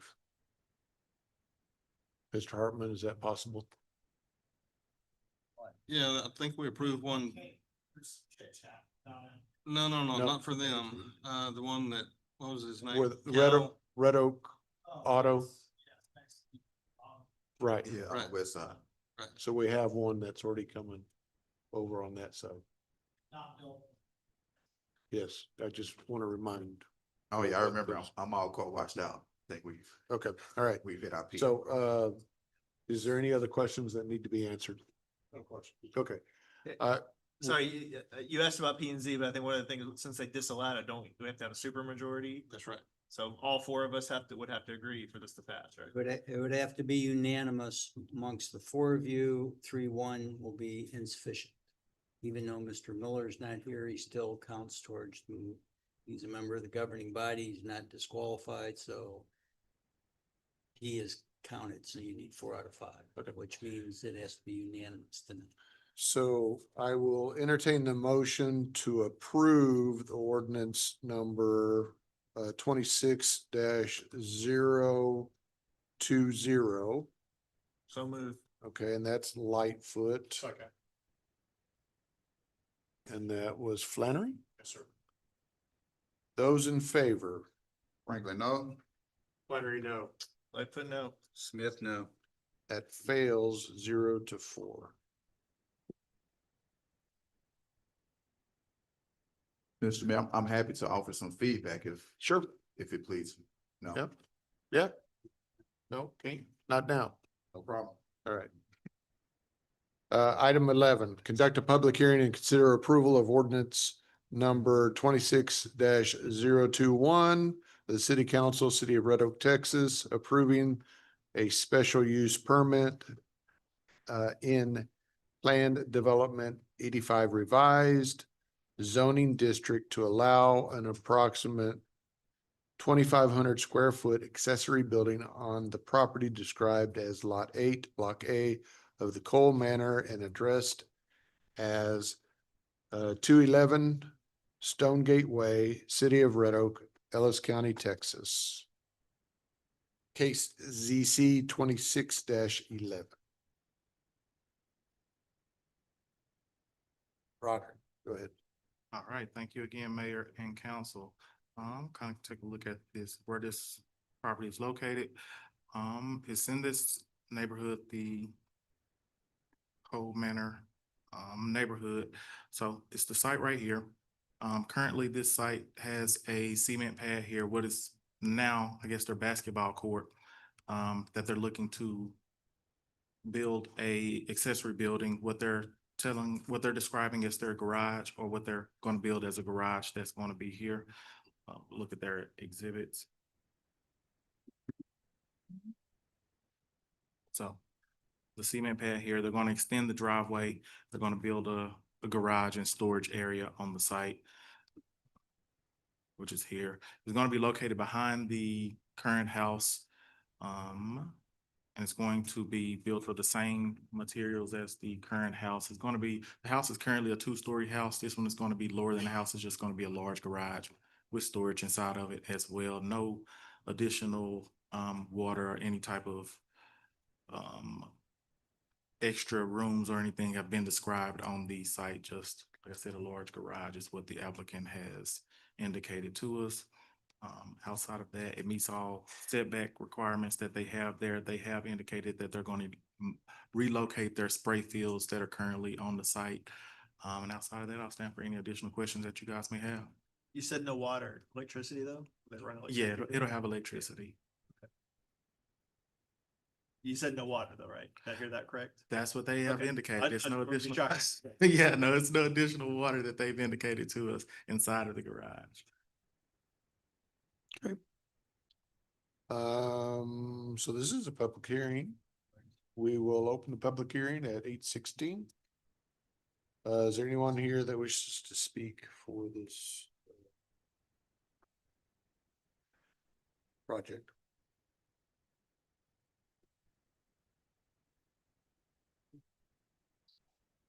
I'm gonna build a data center. Yeah. All right, anyone against this? Or against, whatever? I'll entertain a motion at 8:17 to close this public hearing. So move. Second. That's Franklin and Lightfoot. Those in favor? Franklin, I. Water eye. Lightfoot eye. Smith, I. That closes 4-0. Council, is there any questions that you have for Roderick since he can answer this? No question. So this is something that we've allowed before. This is just, it doesn't, they still have to come back with plans and engineering to make sure that that slab can support it, correct? Yes, sir. They will have to apply for a building permit and make sure that the current slab will support the loads from that. Just to clarify, Yes, sir. I'm not sure whether they've got water or not, but I see septic for it. So if there's septic running from the building, that would lead me to believe that there's water going into the building. Well, they, I don't know that that matters. Mhm. I don't know But- if it is either, I was just asking. Well, I think the concern might be that it gets converted into a living space and then that's a problem. Because that's not what it's approved for. Is the applicant here? The applicant is not here. What they did, so they had spray fields that were in their rear yard and they had to relocate those. That's what they had. They gave us a report for that and it'll end up going back. So they had kind of these spray fields that were around their rear yard and they had to relocate those and. Okay, so separate that's what something. that is. So they're running this. I believe that's what it is. Connection to the new connection. Mhm. Got it. Okay, Okay. Right. that does make sense. So, but if they do have those additional additions, then that will, like I said, it'll have to come back through permitting, so we'll take a look at it at that time. Yeah. Mhm. And that cannot be a living facility. If that, they would have to come back, they would have to come back before us for any type of, accessory dwelling unit. Saying that in. So right now, it's just an accessory building. All right, Mr. Palmer, could you please, just for the record, water is possible in an accessory use. It's just as long as they don't convert it into a full developed ADU. Yes, That's where the problem comes. yes. Mr. They make it Franklin, into an what we could do, accessory dwelling. If the council's of the mind, you could add a condition that it's no human occupancy in the accessory structure. That's what's in the, that'd be a rule already though, right? No, no, but we'll add it. Oh, We'll okay, add yeah, it if it's 'cause- not, yeah. Okay, I don't need someone surreptitiously putting in a sink and a water line and not telling anybody, and the next thing you know, grandma's living there, and now they Absolutely. want us to kick her out. I just soon she not come. If we did that, they would be able to put a sink in there, grandma just couldn't live there. Yeah. Just whenever the Yes. elements of the dwelling. If I was building Right, a garage, yeah, I'd that's- wanna have the sink in there too, but I don't want someone to live there, so that, if we need to write that in, then I'd say that's probably smart. So any other questions? No, sir. All right, entertain a motion to approve ordinance number 26-021 with the addition of no human Occupancy. occupancy. So moved. Second. That is Smith and Flannery. Those in favor? Franklin, I. Planner, Lightfoot, Smith, I. That's 4-0.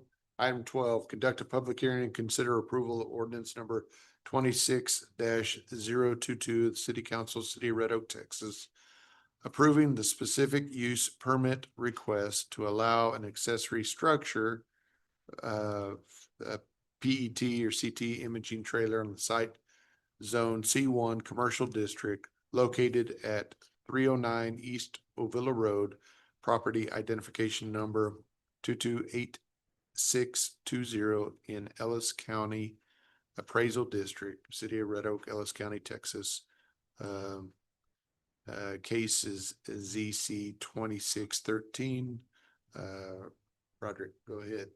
Yes, sir, Mayor and Council. So as you mentioned, this one is the request for an accessory structure located at the corner of Methodist and Ovilla. So it's for the Hart Place Clinic that's located on this site. They're looking to add, and right here, as you guys can see, it's kind of in this building, one of the suites inside of here. We'll kind of take a look at the actual plan here. So the Hart Place Clinic is going to be kind of, we don't have it identified in here. It's kind of one of these suites that's actually located here. And they're looking to add this structure that's going to be here. This is going to be a PET-CT, which is an imaging trailer, is what they're going to be adding on site. Because they don't have room to add the actual imaging machine inside of the actual clinic. So they're going to be bringing this in. It'll be there a couple of times. What is it? What they identified as 3 days, twice a month is what they'll have it on site. Then they'll pull it off site, and that's all they'll have it there a couple of times. Like I said, a month, they'll take it off and then they'll bring it back. This will be there for approximately about 2 years, and then before they'll have to come and reapply for that. The applicant is also going to kind of provide a screen for it. They're going to be looking to install this landscaping along here, so they'll install trees and shrubs along the east side of the site. It's also going to be under what was previously a bank that's located here, so it'll be under that kind of that teller's area. So hopefully we won't be able to see that as much, and I don't think that we will with the screening and where it's going to be located. So you kind of see a little bit more. Can you do a street view? Yes. Yeah, Sure. see what it looks like right now.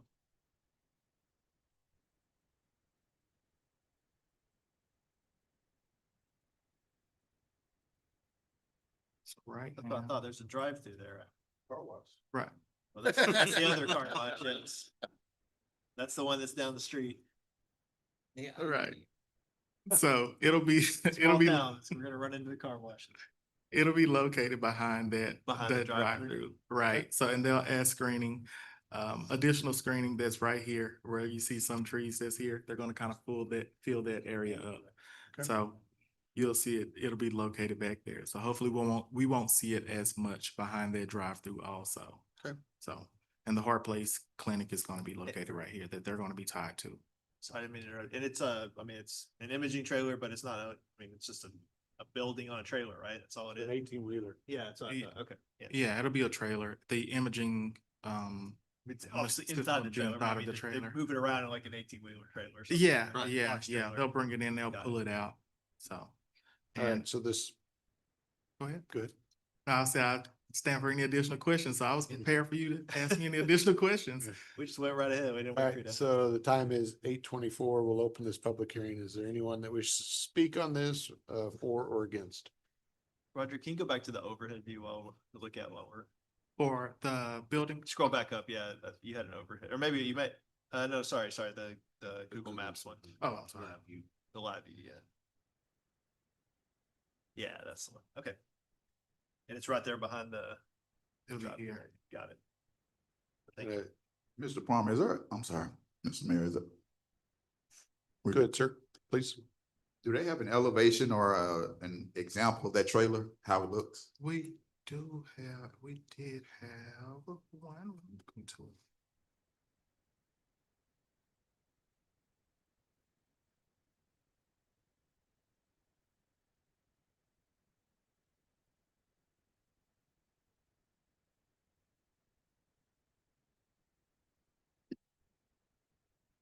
A lot of subvotes.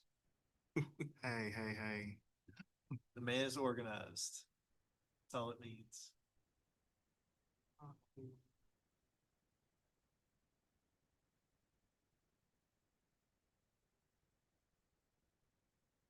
Yeah. Okay, gotcha. Okay, so it's a medical trailer. Yeah. Thank you. No problem. Anybody for or against this?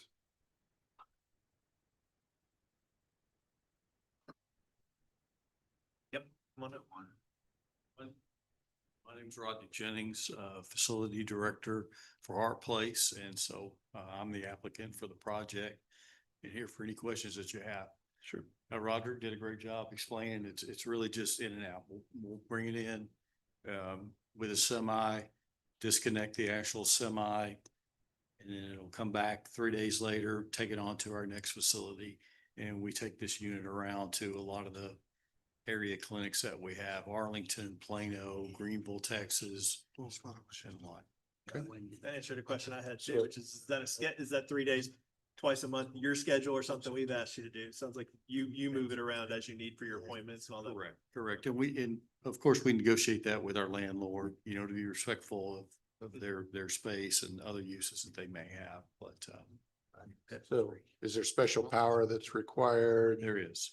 and you have to filter it, We have to condition it?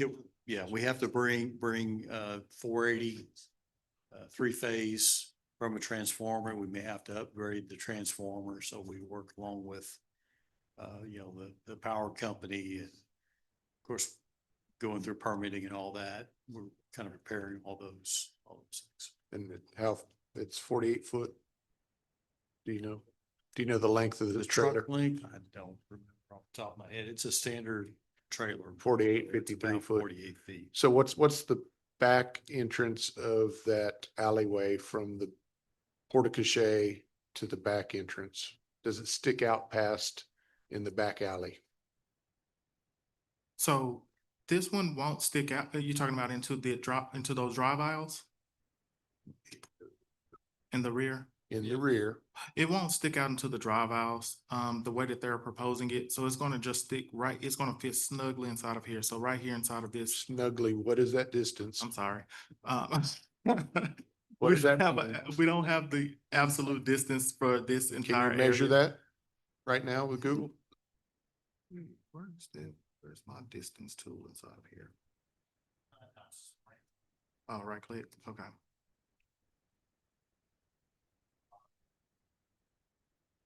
Uh-oh. So if it's 53, it gets into that lane, right? Mhm. Because this is angled. Right. So that's 53. I'm sorry, that's 54 total to that. Yeah, building. but where your top dot is, this is an angled shot.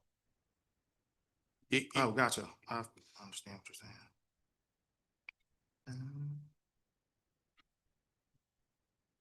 Oh, hold on, let's go to our resume.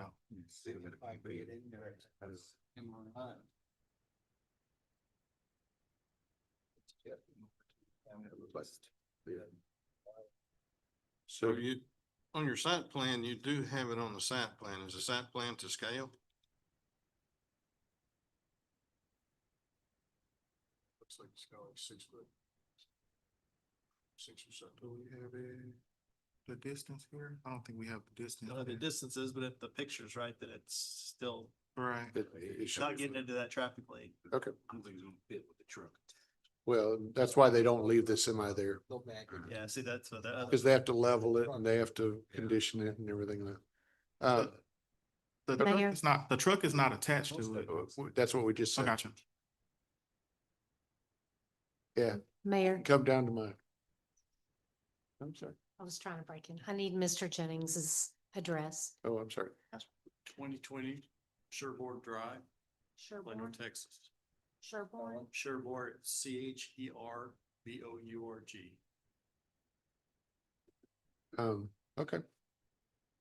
I think it's exciting. And then they can come down to Animal Hospital in Villa and I'll do my park path down there. Try it. Okay, Well, that's intention. You know, it's a way for us to bring this equipment. I mean, the camera itself is like $1 million. It's really hard to justify Right. having a camera in your office unless you're just doing a huge amount. Hopefully we grow, you know, we've been here serving the Red Oak for over 10 years. And hopefully the practice grows with the community and eventually we'll have one of these in our office, you know, along with some other amenities. any other questions, council? No questions. All right, so We know what's going to happen in the next few years with Red Oak, with Ovilla Road.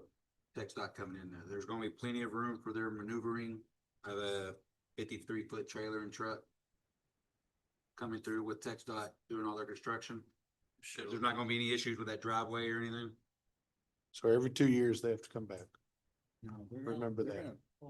Yeah, yeah. So Yeah. every 2 years, it has to be approved, correct? That's what he said, but we need to write that condition into Jordan. Okay, we'll make sure you handle that. I've already done. I'm just saying it's that driveway and everything is capable for 70-foot rig to come through there, no problem. Especially with construction about to be starting and It is today. Once construction starts, all bets are off. Once construction's ended, there, I think, is going to be a median in the center of Ovilla Road. So then they're gonna have to come in on Methodist Street, which is gonna be much narrower. Which is one of the reasons why we're putting sunset provision in there. Good questions. All right, I'm sorry, I was trying to close this. Entertain the motion to close at 8:32 and then we can ask those other questions. moved. Okay. Franklin, Second. Lightfoot, I'm sorry. Those in favor? Franklin, I. Planner, Lightfoot, Smith, That's 4-0. All right, other questions that need be, and so you don't have, are you putting the landscaping in for the owner of the facility? It was requested by the city Okay, through planning and zoning that we install that okay, along that median. median, just to kind of help with Was anything brought up about having planters? So you can't look from the street view to see that? To also, what is the decibel on this? I don't recall. They're not very loud, are they? No. Cause it's all. It's not internal. running on a generator. I Right. mean, only during transport, once it's parked there, it's hooked up to. Okay. So So, the only thing you might hear is the air conditioner on top of the Right. trailer that's cooling. right.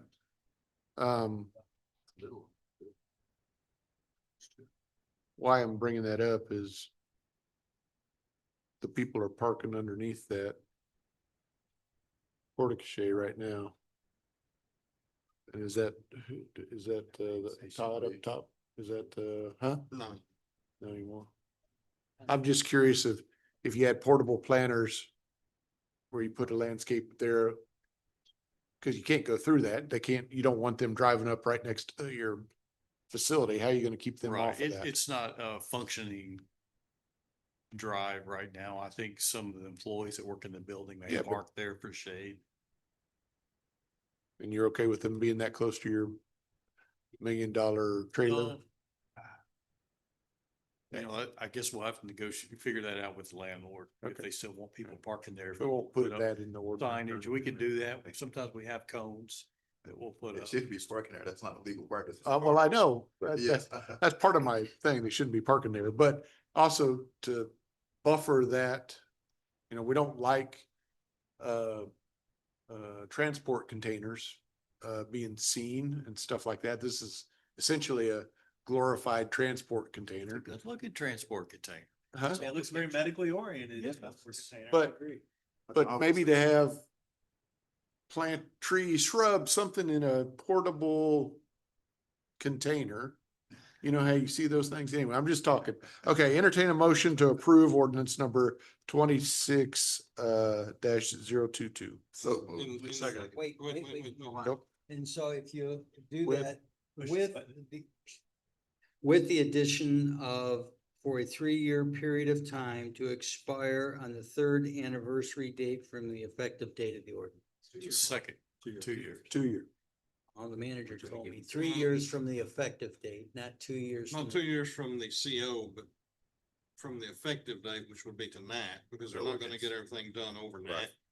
It's gonna take them some number of months to, well, You good with 3? For sure. All right, we'll do. Sure, three works for me. so move. Okay. that's Franklin and Flannery. Those in favor? Franklin, I. Flannery, I. Lightfoot, I. Smith, I. That passes 4-0. Thank you, sir, for being here. And good luck with the services. That's exciting. So.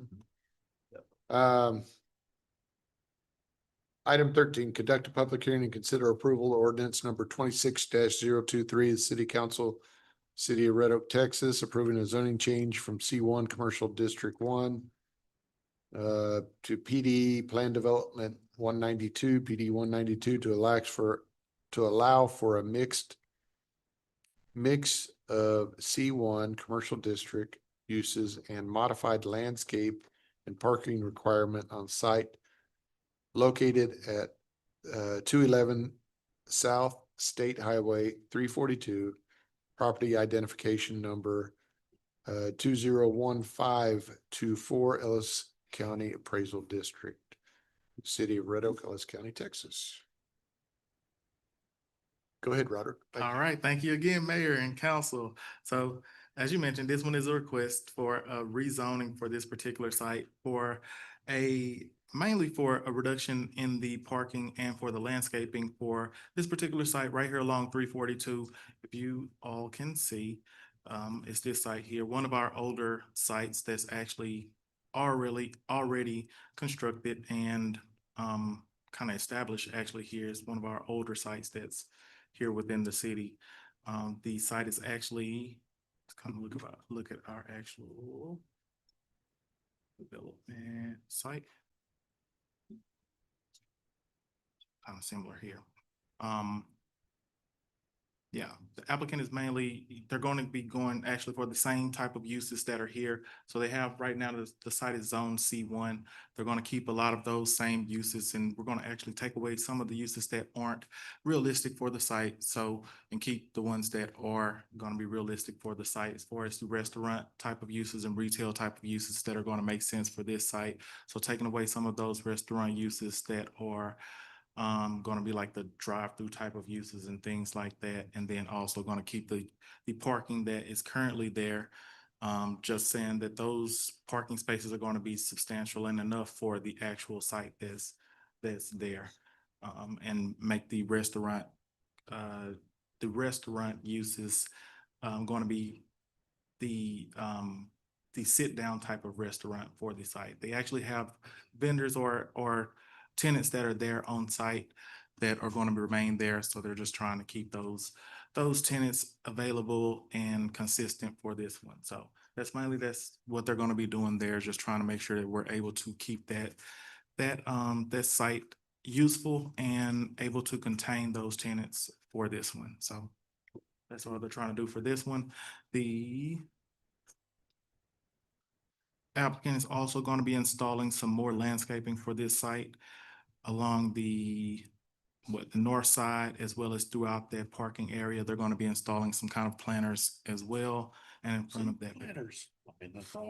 Trying to get at. For some sites, you're absolutely right. We can use those planters. When we have sites that don't have a lot of pervious area, then we can use planters for those to try to compensate for that, especially on sites that are already established. And this is kind of our site that we have here right now as it looks. Okay. And I'll stand for any additional questions you guys may have. So tell us what P and Z thought of this. P and Z approved this one unanimously. So what was the problem with the parking? Right now, they had a lot of tenants that wanted to come in. We were unable to issue COs for some of the tenants because right now our parking requirements, especially for restaurant type of uses, or the parking requirement is kind of high. And so by us removing that, That help require- them?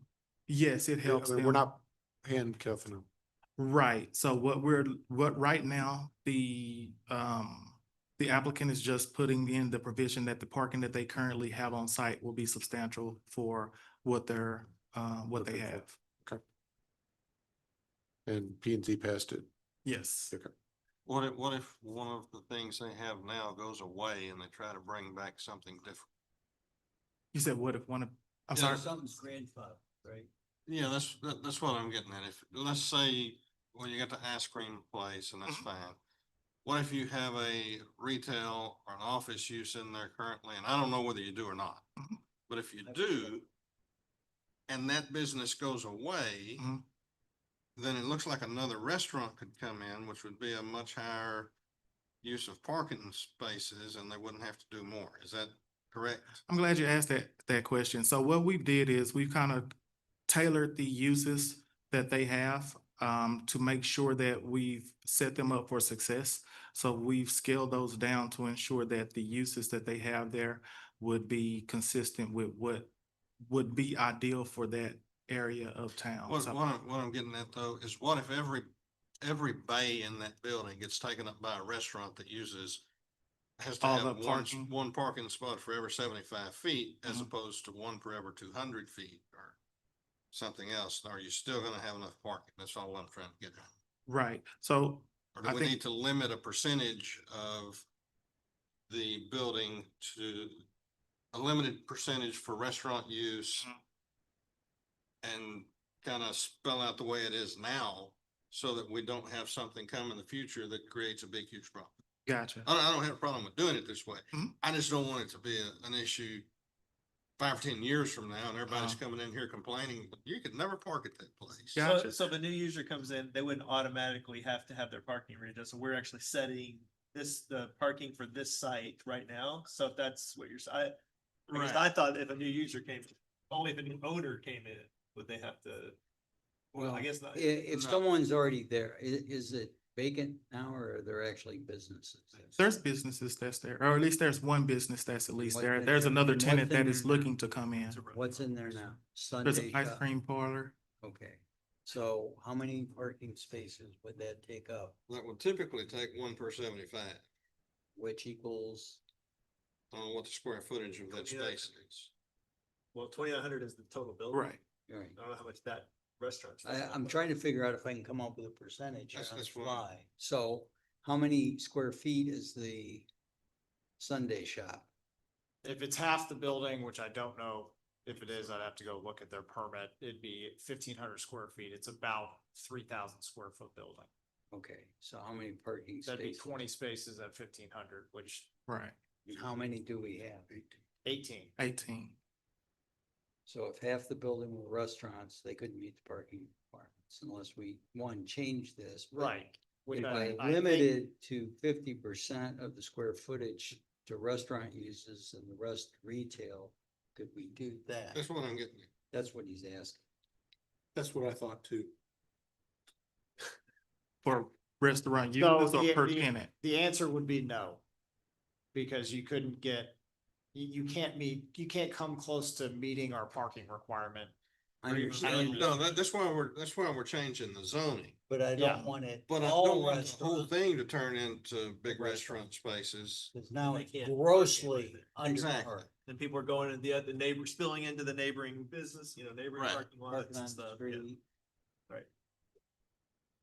So if you limited the building to 50% maximum restaurant use, and then the rest can be from the rest of that list, Mhm. you're still gonna be underparked, but you're underparked People come. in a and go. reasonable way. People come and go. Right. But if you have the whole thing a Restaurant. restaurant, Everyone show up at the same time to eat. I get it, but I guess I have a different perspective. If we have 3 restaurants in here, we have a good problem to have. Uh-huh. Right. But I get the point. So you would I'm just trying to have 40 facilitate the parking question. I don't- requirements if the whole thing was a restaurant. Want to make sure it's in the word.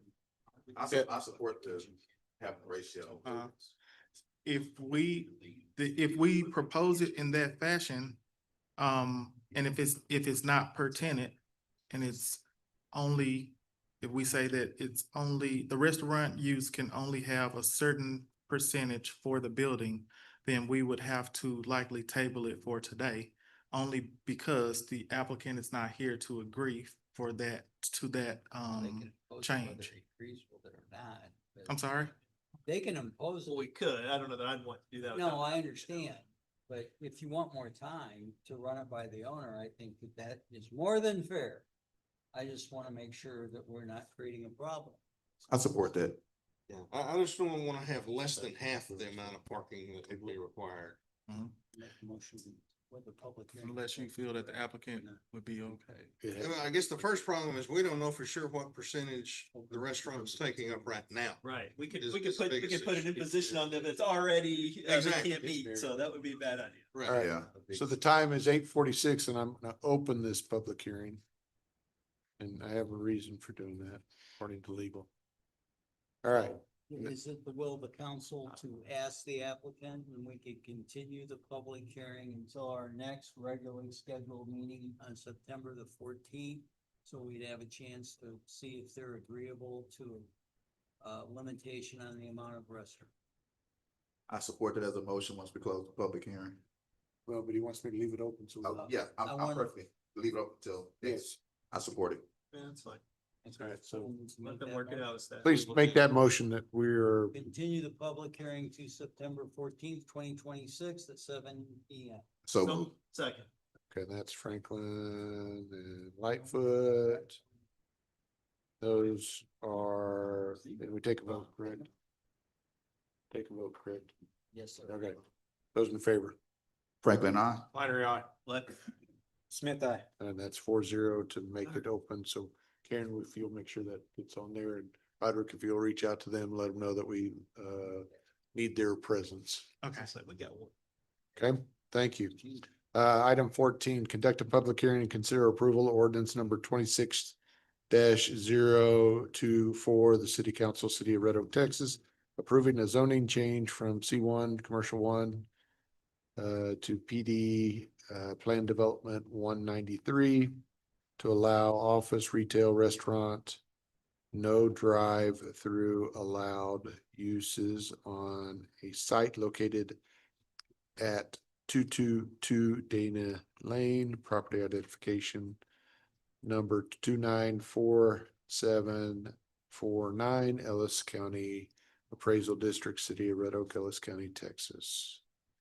This is ZC 2614. Roderick, sir. All right. Thank you, council and mayor. This is gonna be our last, I know you guys are sad, zoning for this evening with me, at least. So this one is gonna be located here, right here on Ovilla. Kind of right here in this area that's gonna be here. Kind of if you get your bearing. So we have 35 here and it's gonna be west on Ovilla, just kind of at the corner of Ovilla Overlook, and we have Carson here. All right. Why is that Dana Lane? I'm sorry. Dana, this one actually turns into Dana, so Carson Street turns into, or Dana turns into Carson Street, or however we want to call it. So that's wrong. The map, That picture, yeah, the Google Maps is wrong. Shane will move. I know. Overlook is north-south, and Dana is actually where Parsons is. Right, so right here, so we're looking at the exhibit now, so our exhibit has it correct. Okay, thank you. So the applicant is requesting to rezone this site. So this street is going to kind of widen on the west side.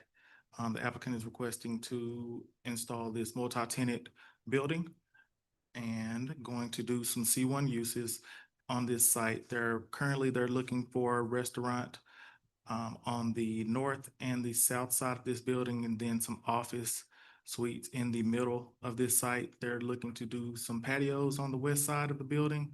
It'll be kind of since they're surrounded by streets, they're going to have, it'll be consistent as far as you'll be able to enter into the building on either side.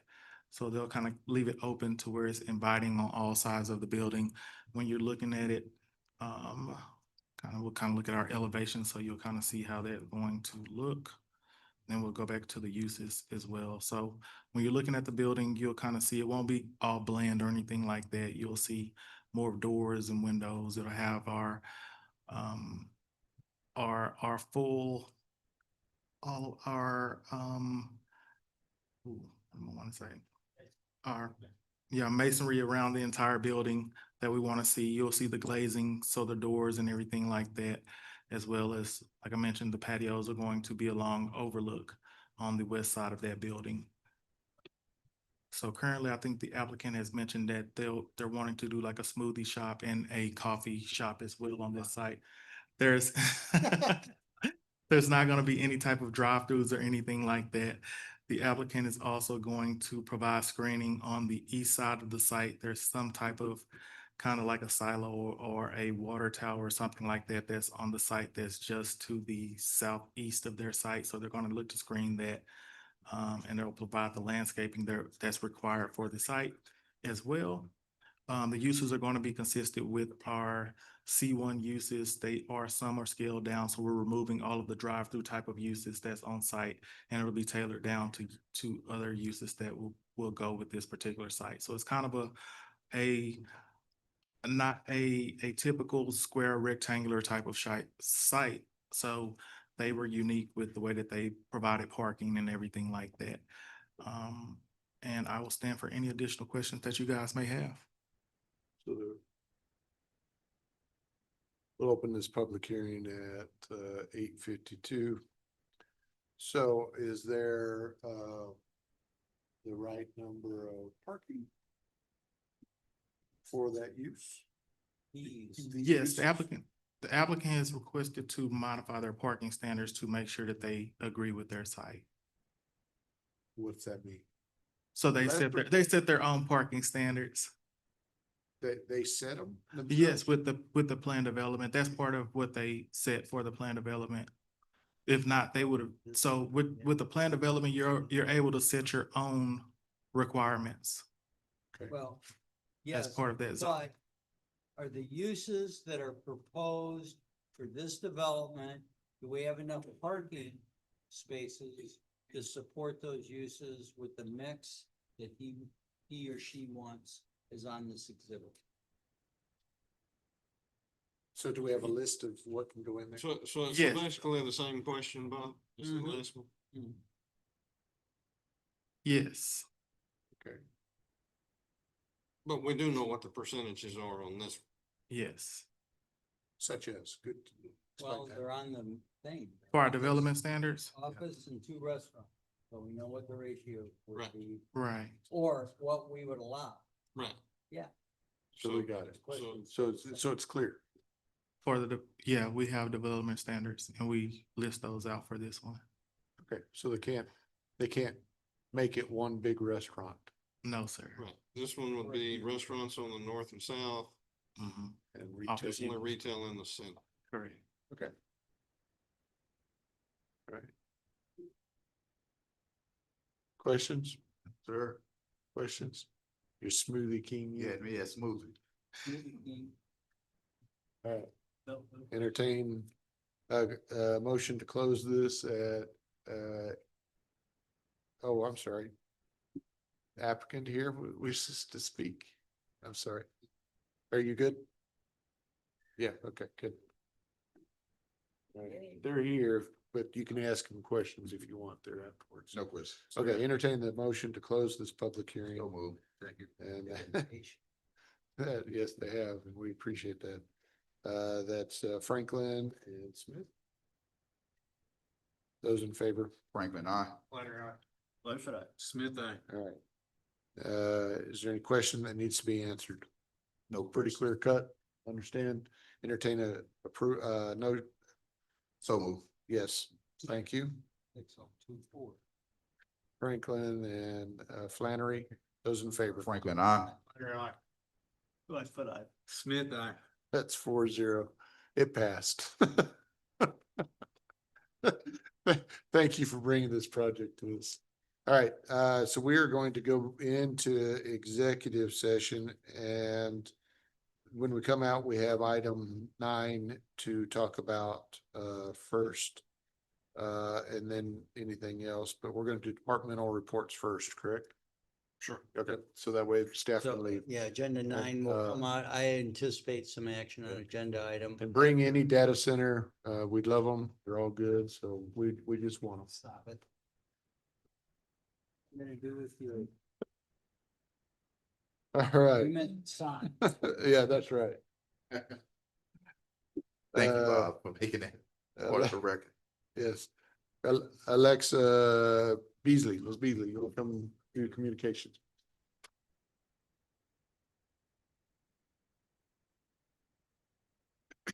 Good evening, Mayor and Council. Just a couple highlights from this month's report. Vendor applications have opened for our Fall Festival as well as Christmas event. In addition to vendors for that event, we are seeking local artists and entertainers to spotlight as well. So if the public or you guys have anybody that's interested, please direct them to the website for vendor information and entertainment information. In addition to that, excuse me, sorry. Listen. We are working with several other of our departments to help support their recruitment initiatives, upcoming fall events, as well as highlighting some of those major projects that either are coming to completion or going to start next fiscal year. So we have been busy working with other departments this past month. And then I also wanted to share that we did sponsor and attend the Red Oak ISD Back to School Bash held on August 1st at Red Oak Middle School. So busy couple months for us, and I will take any questions anybody may have. Questions? Thank you, ma'am. Perfect, thank you. Mr. Hartman. Hey, guys. Just wanted to, I think some of y'all already attended it, so you already know, but we had the ribbon cutting and opening of the Firestone there. So that's a nice new project there on Avila. That's looks good and should serve the community well. Excellent. That's all I got for you. Thanks, sir. They have a car wash there? No. Oh, Big door. okay. Next door. It's right next door. Mr. McRoberts. No, but they have an ice cream shop. They do. The biggest news that's not in the report is we sold our pension obligation bonds today. The sale went really well. There was a lot of interest. The rate ended up being 5.78. Again, that's a little bit higher than our non-taxable because it was a taxable bond sale. So that went good. A quick reminder, we have a public hearing this Wednesday, August 12th, for the budget at 6:30. I believe that's the only item on the agenda. So hopefully it'll be a short one. So I'll take any questions on the report. Say that again, when is that? This Wednesday, at 6:30. You're all out of one excuse absences. Yes, I don't have that on my calendar.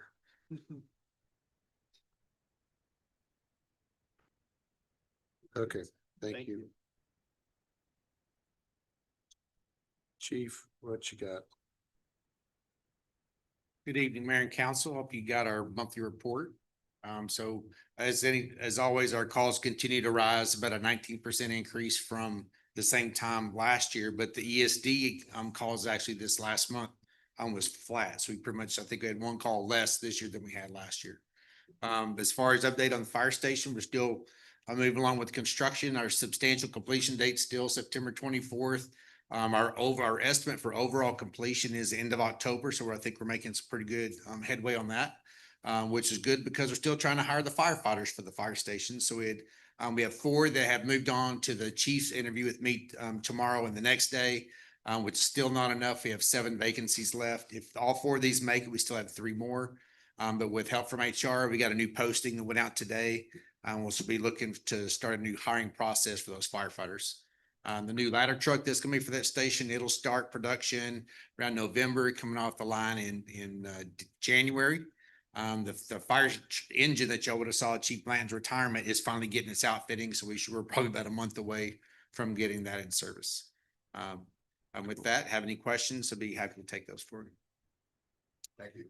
Thanks. Thank you very much. Miss Amanda.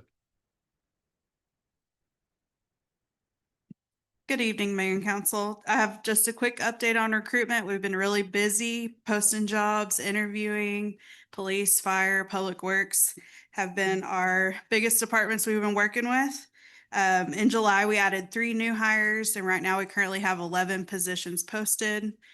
So our HR staff has been really busy with collaborating with all the departments and making sure that we're sitting on interviews and helping them out with that stuff. Next week, we'll be kicking off our annual open enrollment for all employee benefits that was approved at the last meeting. So we'll be busy with all of that coming up. But if you have any additional questions, I'll be happy to answer. Thank you. Thank you. Mr. Benford. Amanda, move the mic up about a half inch for me. Mayor, Council, just a couple things. One, thank you very much for everybody that got their cybersecurity training done. Mayor, thank you for that. That's glad everybody got that done. So we'll be turning that into the state and we'll be good for a whole nother year. Then you'll get to do it again. Couple things, the Motorola Plex project, the one that's replacing the RMS system for fire and police. We do have a couple things up on that. The emergency reporting for fire, that part is working. We're working on a interface right now for Encode for the court. So they got all the files going back and forth for that. And we're finishing up our 2026 budget year computer replacements. So we're been busy with some of those, and that's the big stuff, unless you have any questions or anything. Okay. Thank you, sir. Thank you. Ms. Fuller. Good evening, Mayor and Council. In July, the library hosted over 40 programs and brought our summer reading program to an end. With over 30,000 minutes read this summer. We had a great summer at the library. We also introduced our study rooms, as I mentioned last month. After our first full month of having them in the library, they pulled in over 148 hours of use. That's more than 86% of the time the library was open, those pods were in use. So, and thank you to the marketing department for helping us get those out on Facebook. They did a great job. I can answer any questions you guys might have. Thanks. Thank you. Thank you very much. Mr. Cooper. Good evening. So we just wrapped up Parks and Rec month in July with the grand opening of the Splash Pad Pearson Park, and it's been very well received by the public. So again, thank you to those that showed up for that. Some recent projects that got completed is right across the street at the Parks and Rec building. We completed a landscape island out there, irrigated with grass and trees and bushes. So we're really excited to get that wrapped up. And then we also have the construction fencing has gone up at the Oaks Playground. So that project's about to take off. And our hopes is to have kids playing on that by this fall. So some exciting things to come. And I do want to shout out to marketing as well and thank them for all that they put out for Parks and Rec month. I know our staff really enjoyed seeing those pictures and highlighting those guys. So thank you for that. So what's the update happening at Oaks? Playground. I thought there was one there. There wasn't? This will be this will be the city-owned park. We'll have one. There are several playgrounds throughout the master plan community, but this will be the one operated by the city. Okay. Excellent. Thank you. I agree, the marketing stuff, like the trading cards and Yeah. those pictures and everything. Pretty awesome. It was a lot of fun. It's good. Thank you. Bob wants a trading card, Alexa. I don't know if you heard that. We need a legal trading card coming soon. Chief. I know it'll be put up on dartboards all across the city, so make it at a good style. Good evening, Mayor and Council. Quick update from the PD. On top of our monthly reports, some community engagement activities last month. We sat through the Life School Safety and Security meeting. We do that once in the fall, once in the spring, and once in the summer. We had a senior citizen safety and scam presentation that we did. And we attended the Oaks Learning Center Heroes Day and had our monthly Coffee with the Cops event. Some training. It's been a busy month for training. First and foremost, we're sending all of our officers through the Motorola Flex CAD RMS training. It's a pretty heavy lift for the PD because everybody has to go through it. So we started that last month, be finishing up this coming month. Sent one officer to less lethal instructor school, so that's all the less lethal force options that we have, so we can start training our staff in-house as opposed to sending them out for training and recertification with all those force options. Sent one officer to a search warrant writing course, and then we had a couple go to tactical casualty care medical course that was hosted by Waxahachie PD. On a recruiting front, trying to fill our vacancies. First, I want to thank Amanda and her staff, communications and marketing. They've been great to work with to get our brand out there. Currently have six in background right now doing their background investigation. 3 are awaiting a board. Hope to have boards in the next couple of weeks. We just announced a new entry-level post. So far, we've had 15 applications. 6 of those have already been rejected and 9 are going through a pre-screening process. And I'm awaiting a board for 4 lateral officers to come on board. So hopefully next month, I have some better news for you and bringing people on board. Happy to answer any questions. Thank you. All right, thank you, Chief. And, Jonathan? Mayor and council, Mr. Bivers, outside, still talking to the citizen outside, so we don't have a public works report for you Okay. tonight. All right, so we do. So We do have Jared's report, not Jared to present it. Yes. So we will go into executive session pursuant to Texas Government Code Section 551.071, 551.087, and we will take action on number 9 once we come back out. Yes, also that would include under the public notice that as authorized by section 551.071, is a closed executive session for the purpose of seeking legal advice from the city attorney on agenda item number 9. Thank you. And the time is 9:07. Did I not just say that? No.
Hey, Mayor, you are, All right. Do you want to read them off? yeah. All right, the time is 9:47. We will go back into open session. And we have item number 9 to address. And I'll read that into the record. okay, Mayor. thank you. For and on behalf of the council, and as a result of, after my consultation with my client, I would consider a motion to adopt resolution 26042R, the city of Red Oak, relinquishing and adjusting any and all extraterritorial jurisdiction. I would request you so move and that it be seconded. And if you're in favor of releasing it, vote yes. If you're against releasing it, vote no. Thank you, Mayor. Second. Okay, that was Lightfoot and Franklin. Franklin. Those in favor say yes, and those against say no. Franklin, no. Flannery, no. Lightfoot, no. Smith, no. That fails 0-4. Correct? Yes, sir. All right.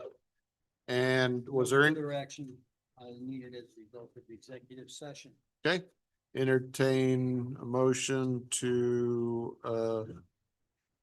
adjourn So move. Second. by the gaggle. We're going home at 9:40.